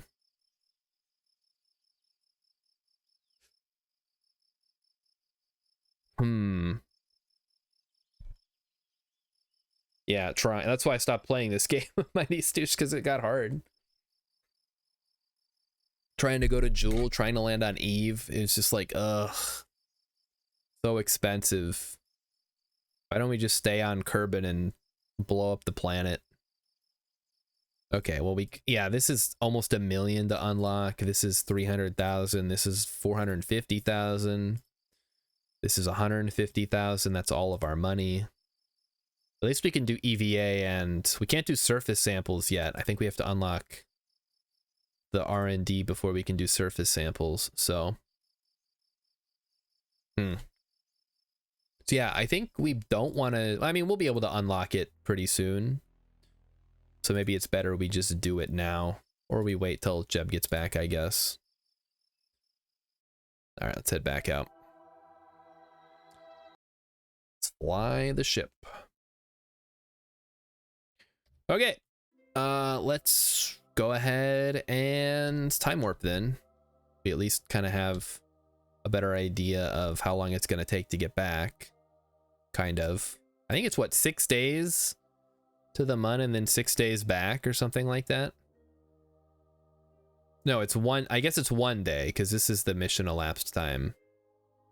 So it's only been 2 days. Maybe it's 6 days to Minmus. Or maybe I'm thinking of Earth's moon, which takes maybe 6 days to get to. Which is nuts, right? Like, those Apollo astronauts had to chill in the capsule for 6 days. It's probably fun, though. It's like a little camp out. Guys are just hanging out in space, just chilling. Somebody pooped and it's like floating by. Good stuff. I was thinking about that today on my walk home. If somebody offered you a good salary to and your only job was to sit in a windowless room for 8 hours and do nothing, would you take that job? Let's say it pays 150 grand a year with cheap viewers. Oh man, I could use some cheap viewers. Snorkeling Bear says I would take it. All right, let me get those cheap viewers then. Sounds like daytime sleep. I guess you could sleep, yeah. I didn't think about that part. Let's say you can't sleep. You have to be awake. Beetle Rock's a cheap viewer. Yeah, I already got cheap viewers. Banga. I'm good. Thanks though. I'm sure Emmy will deal with that, or I will do it again because she is too busy. She's slacking off in her... Okay, she got it. I was gonna say she's slacking off in her mod duties, but... Alright, we need to jettison. It's a point anti-normal here, so we can ditch at the right angle so we don't crash into it. Actually, we should do it at like a weird angle so that there's no chance it could come back and hit us. You have to be on alert at your desk, and maybe once a week something happens that, yeah, like you have to push a key on a keyboard. Oh, we'll say, okay, so let's say we're adding a lot of qualifiers to this. You sit in a windowless room, there's no furniture, there is a button, and the button will occasionally flash, and you have to push the button when it flashes in order to keep your job.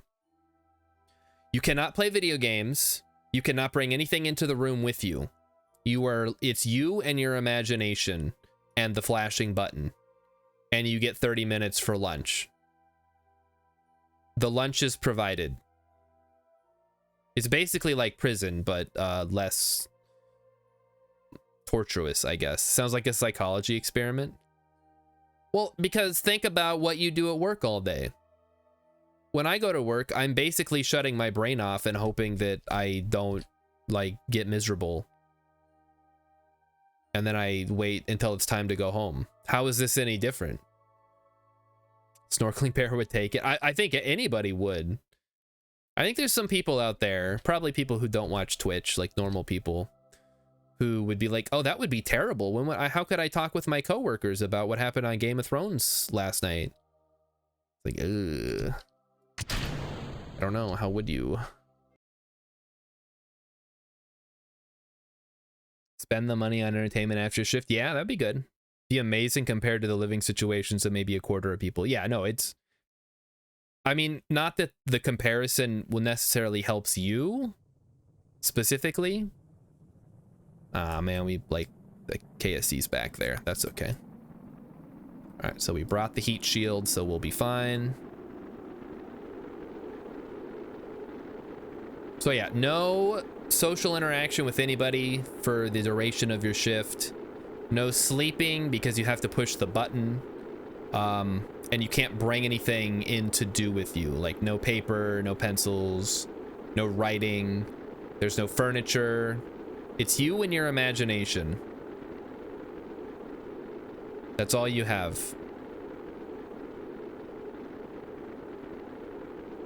No social interaction is a plus. For us, yes, of course. For me, that would be great. The lack of gaming, I mean, but I don't get to play video games all day at work either, so what difference does it make? I'm still sitting there. Okay, here's a better question. What's the lowest amount you would take that job for? Because I did put the salary a little high. Let's see how low people would go to take that job. 25 bucks an hour. Okay, that's reasonable. I said 150,000 just to like sweeten the deal a little bit, but now I'm gonna drop it a bit. We're gonna see how low the people will go. So we're starting it off at 25 bucks an hour at the lowest, which is, I don't know, that's close to like 50,000 a year, I think. Somebody can do the math on that. 150,000 sounds great. Obviously, that's a good salary for basically anything. 25 bucks is McDonald's wage. Maybe even 10. 10 bucks an hour. I mean, yeah, that's probably better than working at McDonald's. I worked at McDonald's when I was in high school. It was miserable. What a horrible experience. I wouldn't wish that on anybody. And yet there are people that do that job. And I'm doing my part by not eating at McDonald's so that they don't have to work. I encourage everybody to join in with me. Snorkeling Bear says, I am depressed, so this job will not be much of a change. So, yeah, right? Compared to like my current job, it would be an upgrade, probably. I mean, I do get to play Magic on my phone at work, so I guess that would suck, but I don't know.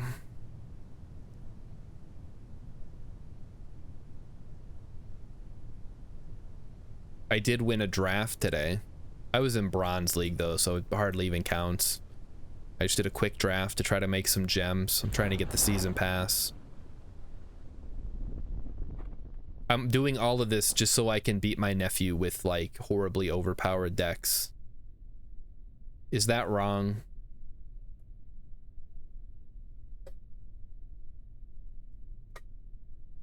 I like milling him out because it's like kind of silly. Like, I will beat you without attacking you once. Snorkeling Bear would do it for free if it replaced my school.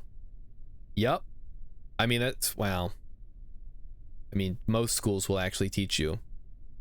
The button won't call you slurs? I would hope not.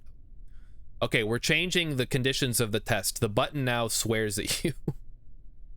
The button calls you names when you push it. No, that's silly. Now we get to sit here and wait for the craft to descend.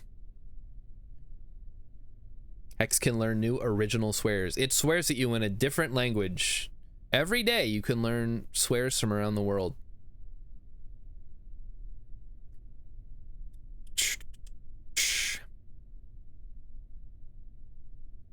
Does it call me the bad F word? No. Well, that sounds like I guess well, I don't know if HR would care. I'm gonna say that sounds like a discrimination lawsuit, but I guess it depends on where you live. Okay, we've returned home from a flyby of the mun. Yes, we have. Let's give me all your money. Yeah, the slur for gay people. That people used to call me that when I was in school, but it was very popular to call everything gay back then. Emmy's been watching the OC. And apparently they it's pretty common to just call everything gay that you don't like. Explore the mun. We haven't done that. We have to test the terrier. All right, let's throw together. Let's get advanced rocketry because we're gonna need that. And struts, we're gonna want those. And flight control would be good just for the reaction wheel, but we can't afford it, sadly, so we're gonna have to live without it. The 90s were a different time. Yeah, no, it's, oh boy. I mean, the 90s were nice because I was a kid, but yeah, I wouldn't want to necessarily go back to it. All right, let's put something together here. It's time to build the Excelsior 3. So get this crap out of my face. It is time, my friends, to build the Lunar Orbiter. Let's put it together. All right, step 1. This is our friend, the transfer and orbit stage. 2000 Delta V in one compact, convenient package. All right, step 2. Let's throw on a decoupler. Let's do this. Let's unlock the bigger tanks, because that's the one we're gonna want to use. Bop, bop, bop, bop. Throw on a swivel. Okay. This is gonna be our orbit stage. It'll probably get bigger, but let's see how much Delta V we can squeeze out of it for now. We're gonna throw on 4 nice, big, solid rocket boosters. Or, you know, make it 2. Make it 2. I didn't need to do it that way. Oh well, whatever.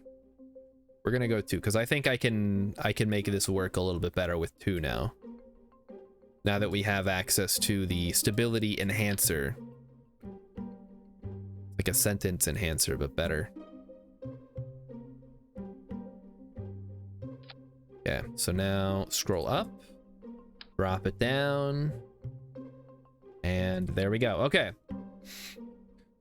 Throw on the nose cones. And let's take a look here.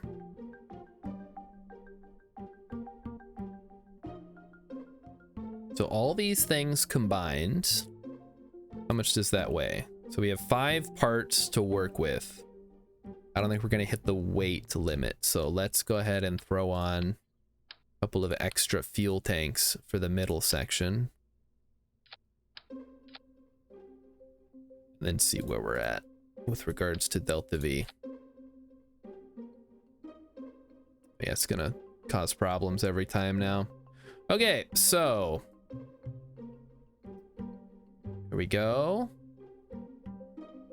1300, 2700. Want this to be at sea level. 1100. Okay, we probably need a little bit, couple more fuel tanks here. It's gonna be tall, but I think it's gonna be okay. So let me add in 1 more tank,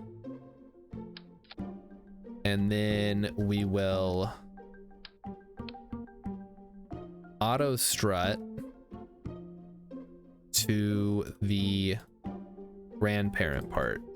There we go. The auto strut should handle some of the wobbliness. Do I usually go to Mun or Min-Miss first? I go to Mun in hard mode, just because you get missions to go there, you get a lot of cash. Min-Miss obviously is my go-to destination. If I'm just going, I don't know, it's much easier to get to, but I just kind of go where the missions tell me to go because I need the cash and I need the science. Okay, let's see here. We have, so 1000, we can drop the rest of weight a little bit. Let's put that down to, put it down to 1.2, let's say. Okay. Put it down to 1.2. We drop the boosters. We continue rising. How much is that? 13 plus 19 is 3,200 about.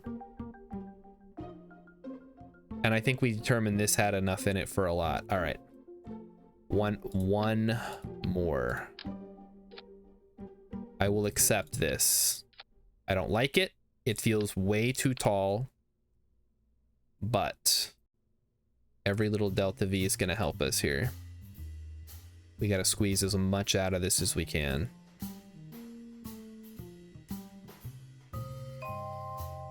And I just hope that we can maintain. I mean, we did a pretty good job after we ditched the solid boosters on this last one. It wasn't too bad. I just want to make sure we don't have any issues on this next one. All right, so that's gonna trigger that. Double check everything else. Okay.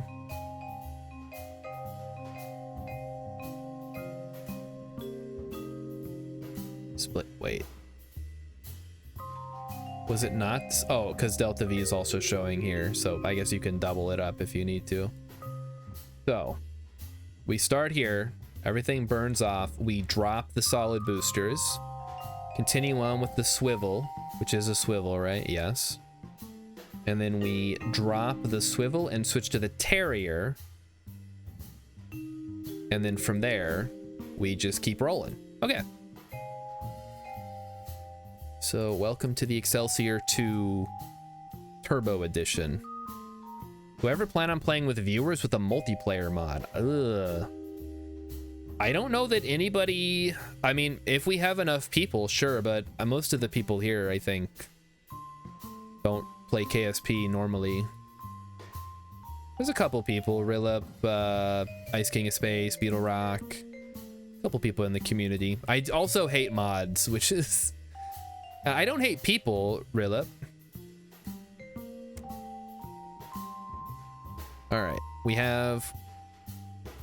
This rocket looks like a giant. Johnson! Do we need anything else? Let's check here. We don't need any decouplers. We don't need the service bay. We don't need those. We're not gonna land. I mean, battery could be okay, but I'd rather just unlock the power generation. We'll just be careful with our usage of power. Brooklyn Bear had a booster land on the VAB. Now, did it land or did it crash? Those two very different situations to have happen. All right, let's try it out.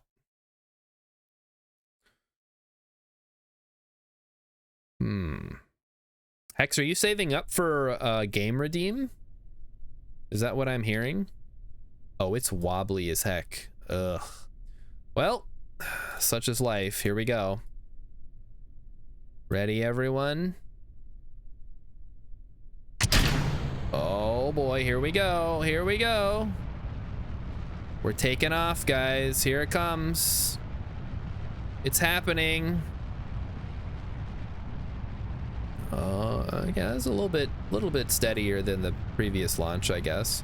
Still not quite as solid as I would like it to be. Once we have asparagus staging, everything will be very simple, if a bit expensive.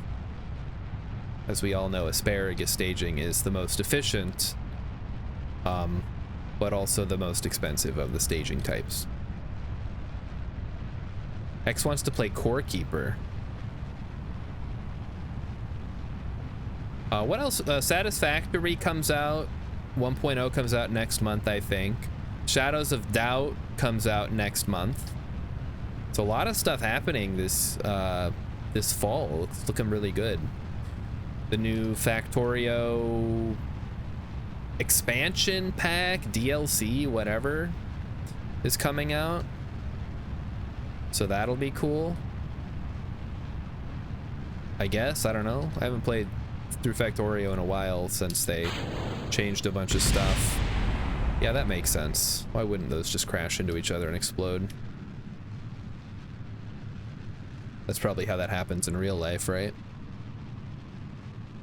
Okay, let's go prograde. So that was a little bit steadier, and I don't feel as kind of like loopy as I did last time. Snorkeling Bear says I have Satisfactory. It's so fun. Yeah, it's great. I've been waiting for the 1.0 release to go back and play it, because I don't want to have to. I don't want to play it a bunch and then get sick of it, and then 1.0 comes out and I feel like I have to force myself to play it. I'm a patient guy for the most part. It may not seem like it sometimes. I guess I should specify. I'm patient if I know something is going to happen at a certain point. If I'm just waiting aimlessly, like for the stupid new Mexican restaurant that's supposed to open downtown that's been saying opening soon for like 4 months, And they said they were going to open by the end of July, and it's August and they still haven't opened. Yeah, I start to get a little impatient with that. Ugh. You shouldn't be able to put up an opening soon sign unless you're going to define when that soon is. I want to get some tacos, damn it. This is ridiculous. They also said they were going to have mariachi bands and karaoke, which could be super awesome. But we'll see. That's the building that used to be a Chinese buffet. And then after that, it was supposed to be a burgers and steak place that never opened. And now it's supposed to be a Mexican restaurant, which we already have 2 of in town. But I guess they want to try their hand at it. Scrap mechanic update. Ooh. Keep waiting. Maybe someday. Yeah, I had to stop buying all those fun looking games until like they're actually out, because I kept buying games and then they'd just stop making them. And I'd feel stupid. Been burned too many times. Scrap mechanic is never finishing. I keep teasing Pangolin about Hollow Knight Silksong, because she loves Hollow Knight, and I'm like, oh, I heard Silksong was delayed another year. And she's like, what? No. It's like, well, I don't know, maybe. Puffin the Copy. Or The Long Dark. I bought that a long time ago, and I played it quite a bit. I'm like, oh, this is fun. Okay, I'm done. But they're apparently still working on it. What the heck? They've got like a single player mode and everything that apparently sucks and everybody hates it. Or not story mode. Obviously the game is already single player. Man. Just finish your damn games. Unless you're Concerned Ape, and then keep making more stuff for Stardew Valley. Or Terraria. Although I feel like Terraria is a little oversaturated at this point. Like, there's so much good stuff. You kind of, it's like, what's the point when you could, you know, why mine when you could fish? Why fish when you could X? Wait, oh, we gotta circularize our orbit first. What am I doing? We have a lot of Delta V left here. This is great. This is wonderful. I love having this much. Okay, so in order to avoid clogging up our airspace, I'm actually going to ditch this at about 25 here. Actually, you know what? I can do this a different way. At about 40, I'm going to decouple it and then ride the other piece. Oh, fuck me. I should have cut it off there. Oh, crap. Well, now I feel foolish. I'm currently riding the other rocket. Let me just spin off of that. Okay. Whee! There she goes. There it goes, guys. It's going off into the sunset. Goodbye, rocket. Goodbye. I think it's done now. I am curious to know how that's gonna end up, but whatever. Ooh, yeah, City Skylines too. What's going on with that? I heard they bungled the launch or something. All right, well, we'll see how that debris shakes itself out. I gotta get to the Mun next. So we're not even close? Okay, fine. We will just switch over. Cannot switch over. Okay, never mind. It's too far away. Okay, send me back to the Space Center, I guess. Yeah, I did slightly bungle. I was supposed to cut the engine first and then decouple and then launch, but I did not. So let's track that and get rid of it, because we don't want that clogging up the airwaves. I'm gonna say maybe, but I think it's just gonna be too... It's not gonna actually crash, so we're just gonna have to terminate it. That's fine. All right, fly this. Struggling Bear bought City Skylines 1 when 2 came out and they were both on sale. Smart move. Wait for the sequel to come out, because then you know you don't have to worry about any more DLC coming out. Genius. Okay, we have 2,000 meters per second in the tank. Let's do some orbiting, shall we? We're going to orbit the Mun. And we're going to do it with the power of math. So, let me get my handy dandy notebook here. We have 1978 in the tank. We got to burn 860. That's going to put us down to 1118. Okay, easy. Snorkeling Bear wants to know if fuel lines work between SRBs for poor man's asparagus staging. No. Unless you mean from an SRB into another SRB. I think the answer is still no, but I've never tested it. That doesn't seem like it would be a good idea. But maybe it does work. I don't know. You gotta mod that. You gotta mod it in. Yeah, let me just... you can move solid fuel through liquid pipes. I guess it wouldn't be the weirdest thing to happen in this game. Yeah, we really gotta watch our electric charge here because we don't have a way to generate it. So we gotta be very careful when we're holding... holding a thing. Alright, so we're going... As soon as the Mun starts coming up... The moon of Kerbin is called the Mun. Don't get it twisted, guys.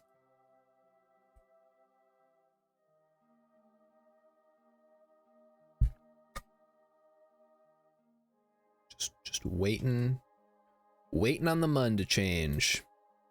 Just keep waiting. So Mighty Stoosh, did you see that they finally re-added tutorials back into Stationeers? The Mad Lads finally did it. They put tutorials in their game. I can't wait to try them out tomorrow. It's going to be very exciting. They also added a new design for the computer that I'm looking forward to trying out. Okay, we're going to 1118. Let's do it.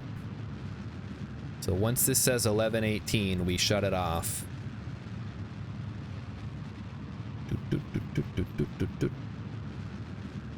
It's a little bit slower than the other one, but that's actually beneficial because it's easier to watch.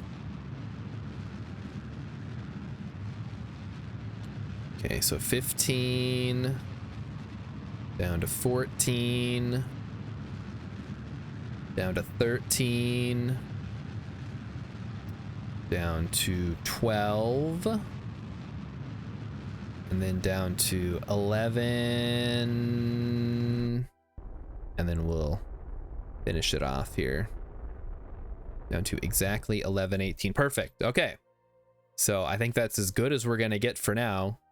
That must have been a way more efficient burn because we're like in a very different spot than we were last time. I hope that doesn't screw that up. Snorkeling Bear says, for the eat a bean thing, make a cheaper one that's just one black bean like the ones used in tacos. Well, then I'd have to have black beans sitting here. I've got I got these guys right here, the Fiery 5 Challenge jelly beans. They are very spicy. There's a spinner on top. I've eaten like 10 Carolina Reapers and a handful of the other ones. They're very spicy. I don't like them. Mighty Stoosh redeemed eat a bean. Okay, I guess we're eating a bean now. So thank you, Mighty Stoosh. While Kerbal plays in the background, I will switch over to the full-time camera here so you guys can see what's happening. Do I seriously not make tacos? I mean, I do, but I don't just have like a bowl of black beans sitting around. All right, anyway, eat this. Oh, yeah, the Mario jumping in lava sound. That's about what I do need. That I did that during Jet Force Gemini. All right, I got sriracha. Yay, sriracha. Hold on, can you guys see that? It's right on the line between jalapeno and sriracha. So let me dig out a sriracha bean here. I was worried about that. I guess I didn't need to be. Make sure I don't accidentally get a, okay, we got a sriracha bean right here. I hope. Right there, sriracha. Yeah, the sriracha is surprisingly spicy. But it actually tastes pretty good. Unlike the Reaper, which just is pure spice. It's just heat.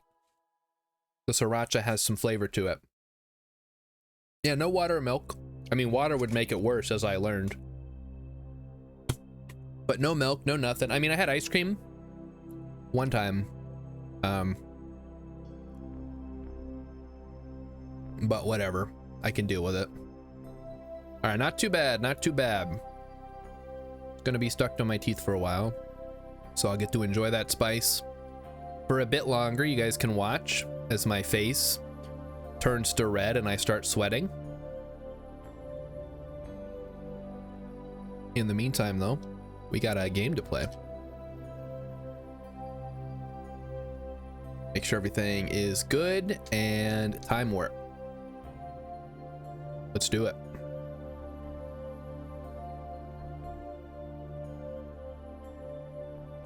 Would I like to hear a somewhat humorous story of tech bros being doofuses? I believe the plural of doofus is doofi. But yes. Let's hear it, Rilip.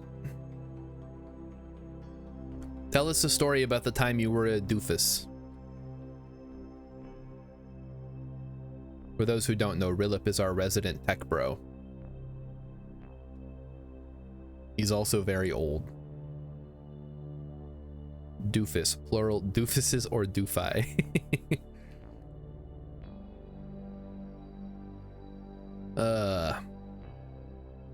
It's a good word. We should use that word more often.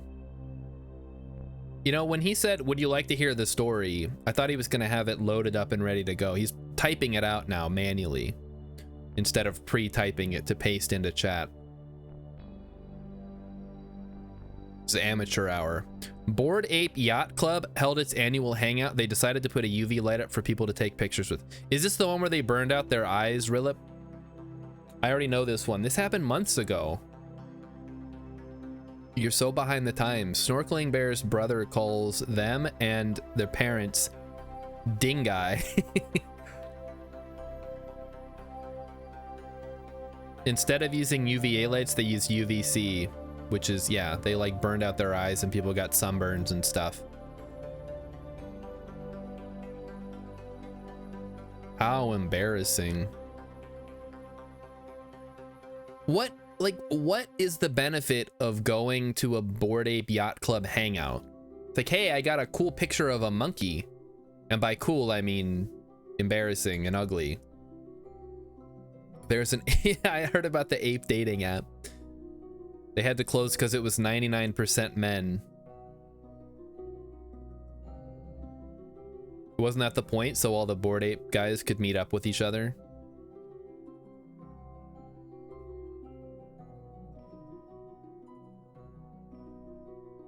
You can meet all the other people as gullible as you, see if you can convince them to buy your NFT. I guess that's one upside, but I guess you don't need to have a Bored Ape to do that. I guess you could lie about it. Say, check out my Bored Apes. I got this one from Seth Green.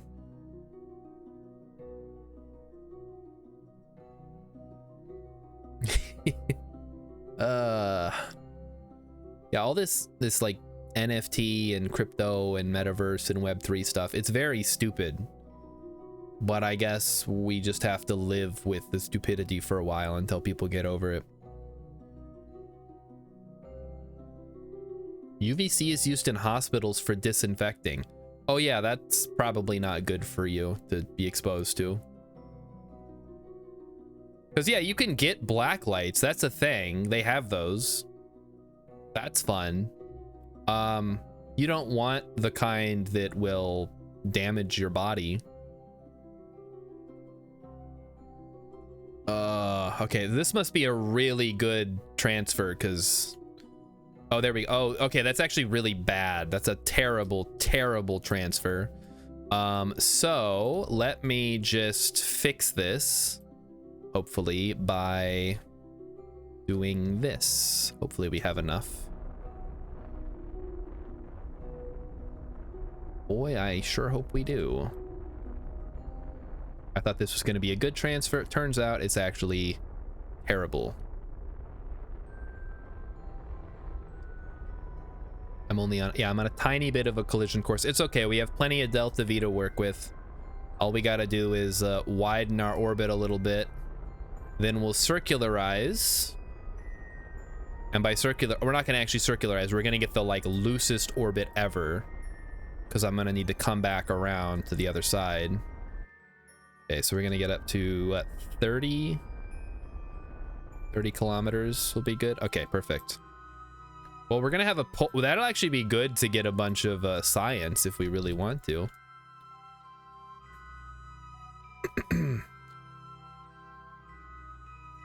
But yeah, we definitely don't want to have a whatchamacall. We don't want to have a polar orbit to get back to the Kerbal Space Center, or to get back to Kerbin, because that makes it really hard to actually get anything done. So we're gonna have to rectify that somehow. But that's a problem for future us. Let's just try to get the loosest orbit possible by getting down to our periapsis and capturing. And then from there, when we get out to the end, shoot, I don't know. When is the best time to try to normalize my orbit, guys?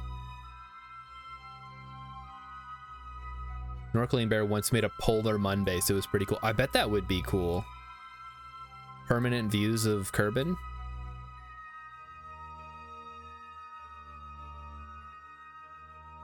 Plus, you should theoretically always be getting some sun for your solar power.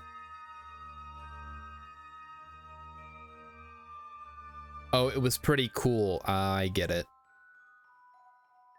Because it's polar. Because the poles are cold. Okay, so here we go. We are approaching our site here. Let's go retrograde.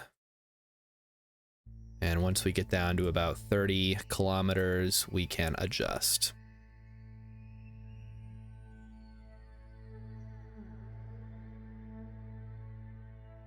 And then we just need to get an apoapsis of some kind, and then we have to figure out how to normalize this thing, because it's currently kind of not good. I don't want a polar orbit, I want an equatorial orbit, if that is at all possible. Preferably one that is going this way around, but I guess I will settle for whatever. Okay, so this will give us a nice loose orbit. There we go. Okay, well, we don't want it that loose. That's a little bit too loose for my taste.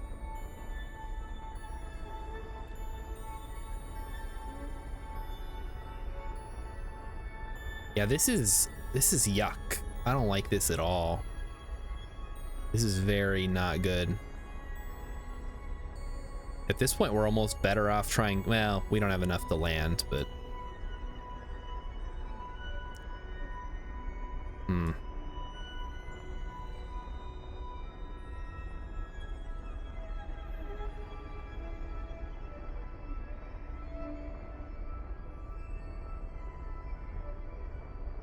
yeah. Because the problem is, at our velocity, to cancel out, it would be very expensive. It would cost 700 meters per second just to like stop. Okay, well, we got our orbit. Now we got to decide what we're gonna do with it.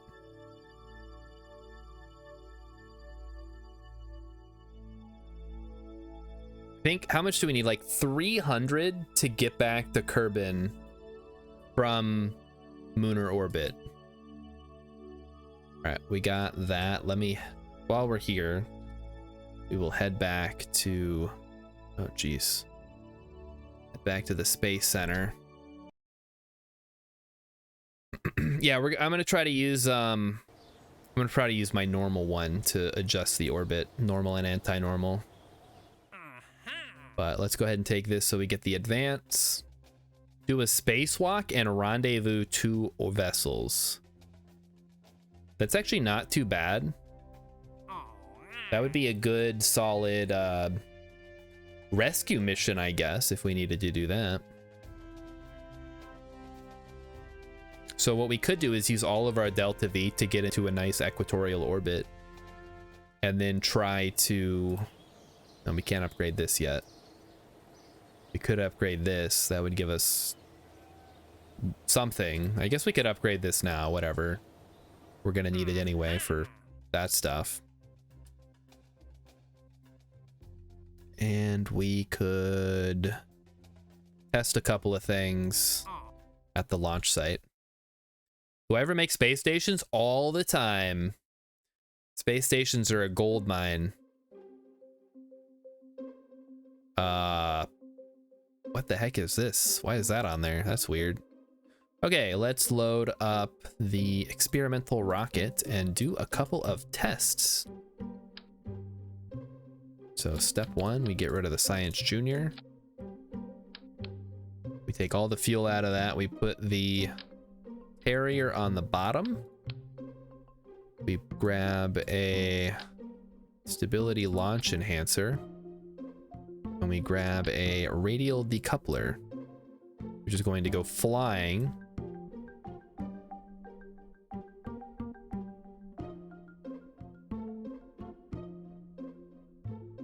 Okay. And we will throw, who do we care about least? Bill. Bill, I'm gonna let you test this thing. It's an experimental craft, so we need to test the decoupler. Wait, TD-18. That's not this. That's something else. Hold on. We're clearly gonna need to do it a different way. Okay. All right. Now try this. Looks crazy. Oh, damn it. Okay, we need a bigger fuel thing. I know we don't need it, but might as well, right? So I feel like we should do this then. We're gonna get all this money back, so it's not really a big deal what we do, except for the decouplers, I suppose. Wait a minute. Guys, which way is this gonna go? I always mix this up. You want the arrow to be pointing towards what you keep. There we go. Okay. Bill, are you ready? Oh, hold on. Before I do that. This should go, and then this should go. And then the other stuff should never go.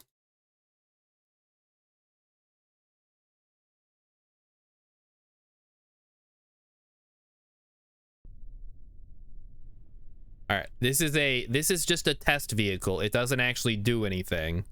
It's just to finish some missions. So we test that, and then we test the decoupler. See? Perfect test. Nice solid concrete down there to catch the explosive bolts or whatever, and then we're done. Easy. We make some money, we get some science. We get a little bit of reputation, which is very important for unlocking better missions. And we got most of our money back. Let's take a look. Conduct observational surveys. I mean, that could be pretty good. We'd have to bring in more money. Test a decoupler splashed down. It's really not that much money, though. Atmospherics above 19,000 meters. If I could put together a plane, which I don't think I can yet, that would be pretty easy money too.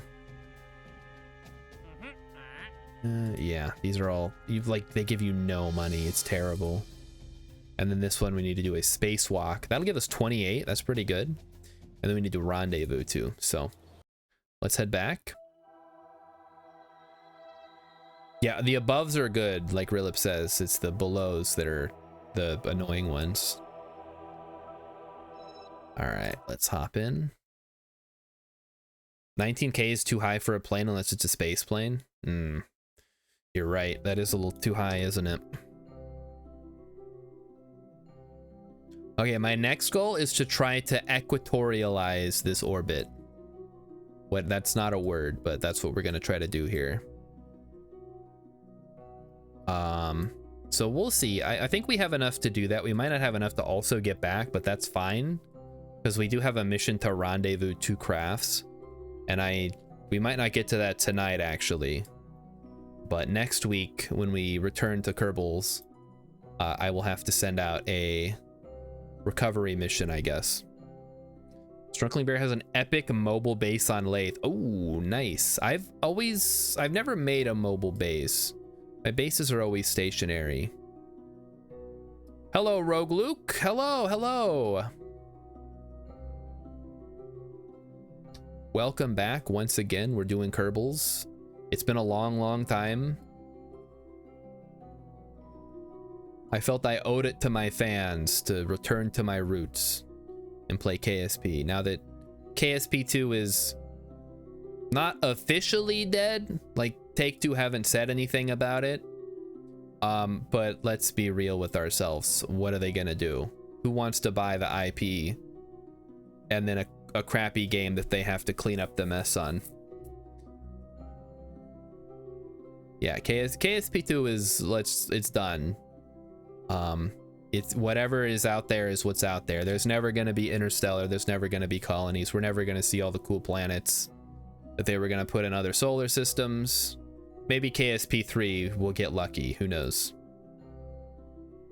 All right. How much farther do we have to go here? Because how much power do we have? Not a lot.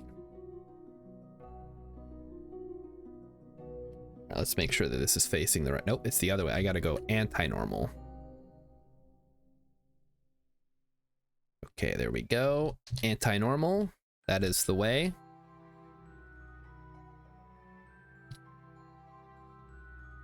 And then we just have to wait until we're a little bit closer to the center of the mun there. Now you might think, Star, isn't this super inefficient? Yeah, probably, but how else am I gonna do it? Like, I gotta change my orbit at some point. I mean, at worst case scenario, I end up in a polar orbit, which is actually pretty bad now that I think about it.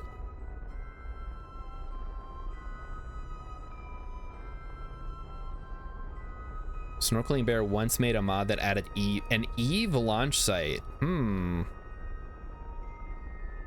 Not the most useful place to launch from. All right, come on, come on. Get in there. I mean, it's not too expensive so far.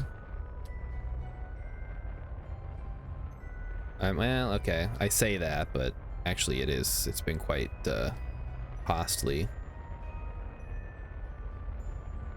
Man, I think as long as we have 300 remaining, we should be able to get back. And if we can normalize this a little bit, if we can get it to at least a hint of equatorialness, I think we can get it back home.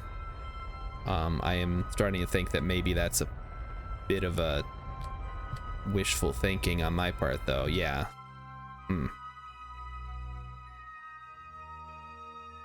Interesting. An interesting conundrum in which we find ourselves. How do we get Jeb back home? I don't know. I really don't know. It also removed the Kerbin launch site. Well, then you're just... If you're playing in career mode, you're just screwed, I think. Could be fun for science mode, though.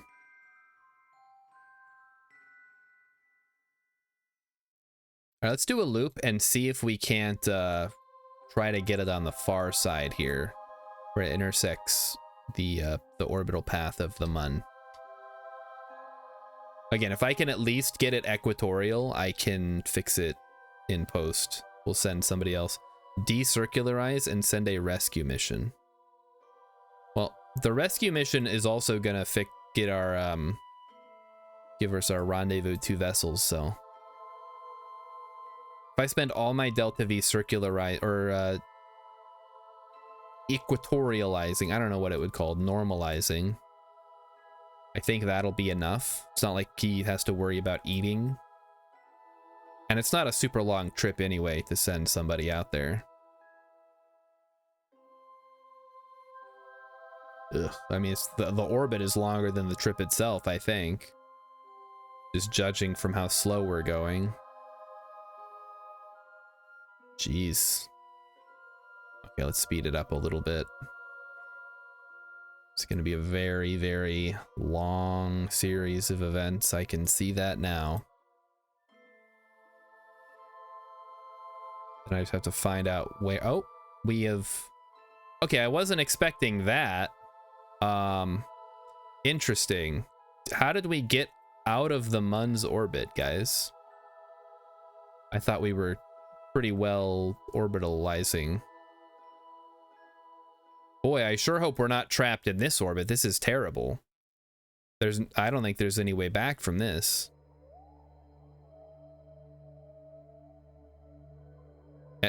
Did I really unhook myself? What the heck? Oh boy, that's nasty. Okay, I guess we're taking a little bit of a detour here. Was not expecting that. We have 373 meters per second in the tank.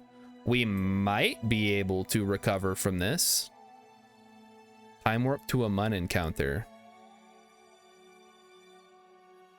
I thought we were still orbiting the Mun. I didn't know it was going to launch us out. Okay, that's fine. Jeb's just going. He's taking a little detour, folks. Don't mind him. We didn't even finish the stupid Mun walk I was supposed to do. I thought we were going to be... I thought we were going to be orbiting for a while there. All right, let's see how close we can get. So we're approaching our apoapsis here. 37,613. Ugh. Not a great start for Jeb's career as a spaceman. So once we get up to 37.6, we can slow down and try to fix this. I mean, if you like, we're going 222, like that should be all we need, right? To slow down. Because that'll put us to 0. And that's where you want to be, right? You want to be at 0. I actually don't know how that works. I think that's correct. Oh yeah, that's correct. Okay, we're good. We should be fine. We had enough delta V to fix that. Oh, yuck.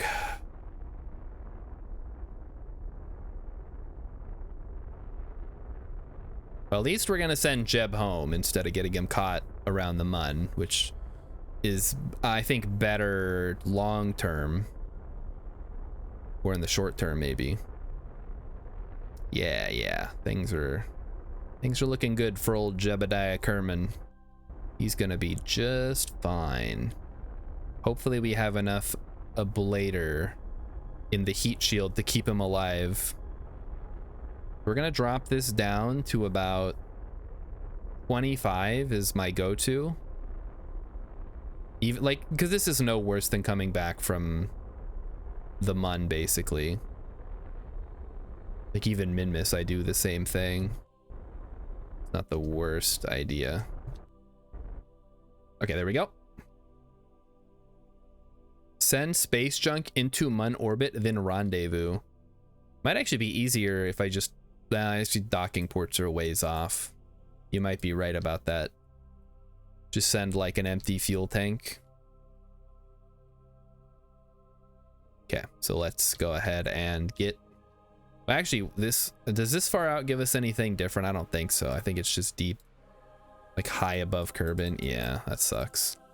How about my mystery goo? Do I get anything? 2. Sure, whatever. All right, take us home.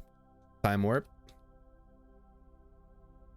Gonna take a while. It's been 12 days. This ended up being a little bit longer of a trip than Jeb was hoping for, I think.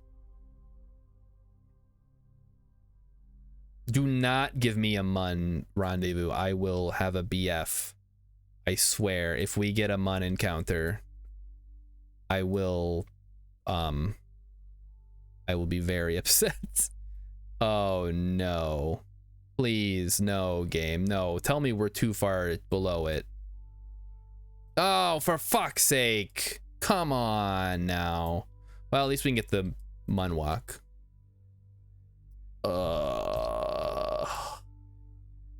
Wasn't even trying to do that. Wait, what? Does that only count if I go in? It has to be in orbit? Ah, damn it. Should have done it when I had the chance. Oh well. Well, let's see where it spits us out this time. Hopefully we have enough Delta V to fix it. The Mun wants to give me a kiss. It's not changing our orbit that much, so maybe we'll be okay. We'll just see how it goes. Where is this gonna spit us out? Let's see. Okay, yeah, that's actually fine. We just need to round our orbit out a little bit to avoid high-speed crashing, some kind of litho-braking situation we might find ourselves in. Just tighten it up a little bit. This is why I bring extra Delta V, chat. Because you never know when you're going to end up in a situation where that extra couple hundred is going to save your life. It's always better to have it and not need it than to need it and not have it and have to have Jeb get out and push the spacecraft with his little EVA pack. How embarrassing. I have done that before. Not on stream, but I've done it before, and I don't ever want to do it again because it's very cheesy. I wouldn't say always bet on me, but definitely know that I know what I'm doing most of the time. I am pretty okay at this game. I'm not an expert, but I've played enough to know most of the tips and tricks. All right, so where are we coming in today? Over this little island here. I've never been up here before. Kind of a weird angle. I've been down here, but never up this way. This is pretty far north from the equatorial. Wonder if there's anything down there. Probably not. Snorkeling Bear is trash. Haven't even gone to Elu. I've never been to Elu either. I've only ever been to Duna and Eve and Jewel, which I guess that's most of the planets now that I think about it. But still, I mean, just getting to Minmus is more than most people ever do, so that's something to be proud of. I know we helped Emmy get to the Mun that one time. She was very excited about that. Jewel crash landing. Let's try to avoid that. All right, we're gonna decouple, retrograde, and prepare for re-entry. Jeb, welcome back. Well, he has no comm, so we can't actually talk to him. So he's just gonna have to figure it out on his own. Okay, parachute is still active. That's good. Worst case scenario, Jeb would have to bail out, but I don't think that's gonna be a problem. Jewel technically has a solid surface, so Jewel landing. I guess maybe technically if you disable the auto destruction zone around it, sure. That could work. Oh yeah, there's plenty of So the nice thing about heat shields is even once the ablator's gone, it still works as a heat shield. The ablator's really only useful when you're coming in really hot, because otherwise the heat shield itself will start heating up, and then that will, like you can see, the heat shield is slightly heating up, but we're already going slow enough that it's not going to be a problem. The heat shield has built-in resistance to heat. There's no auto destruction zone, just super high pressure. Well, whatever you want to call it.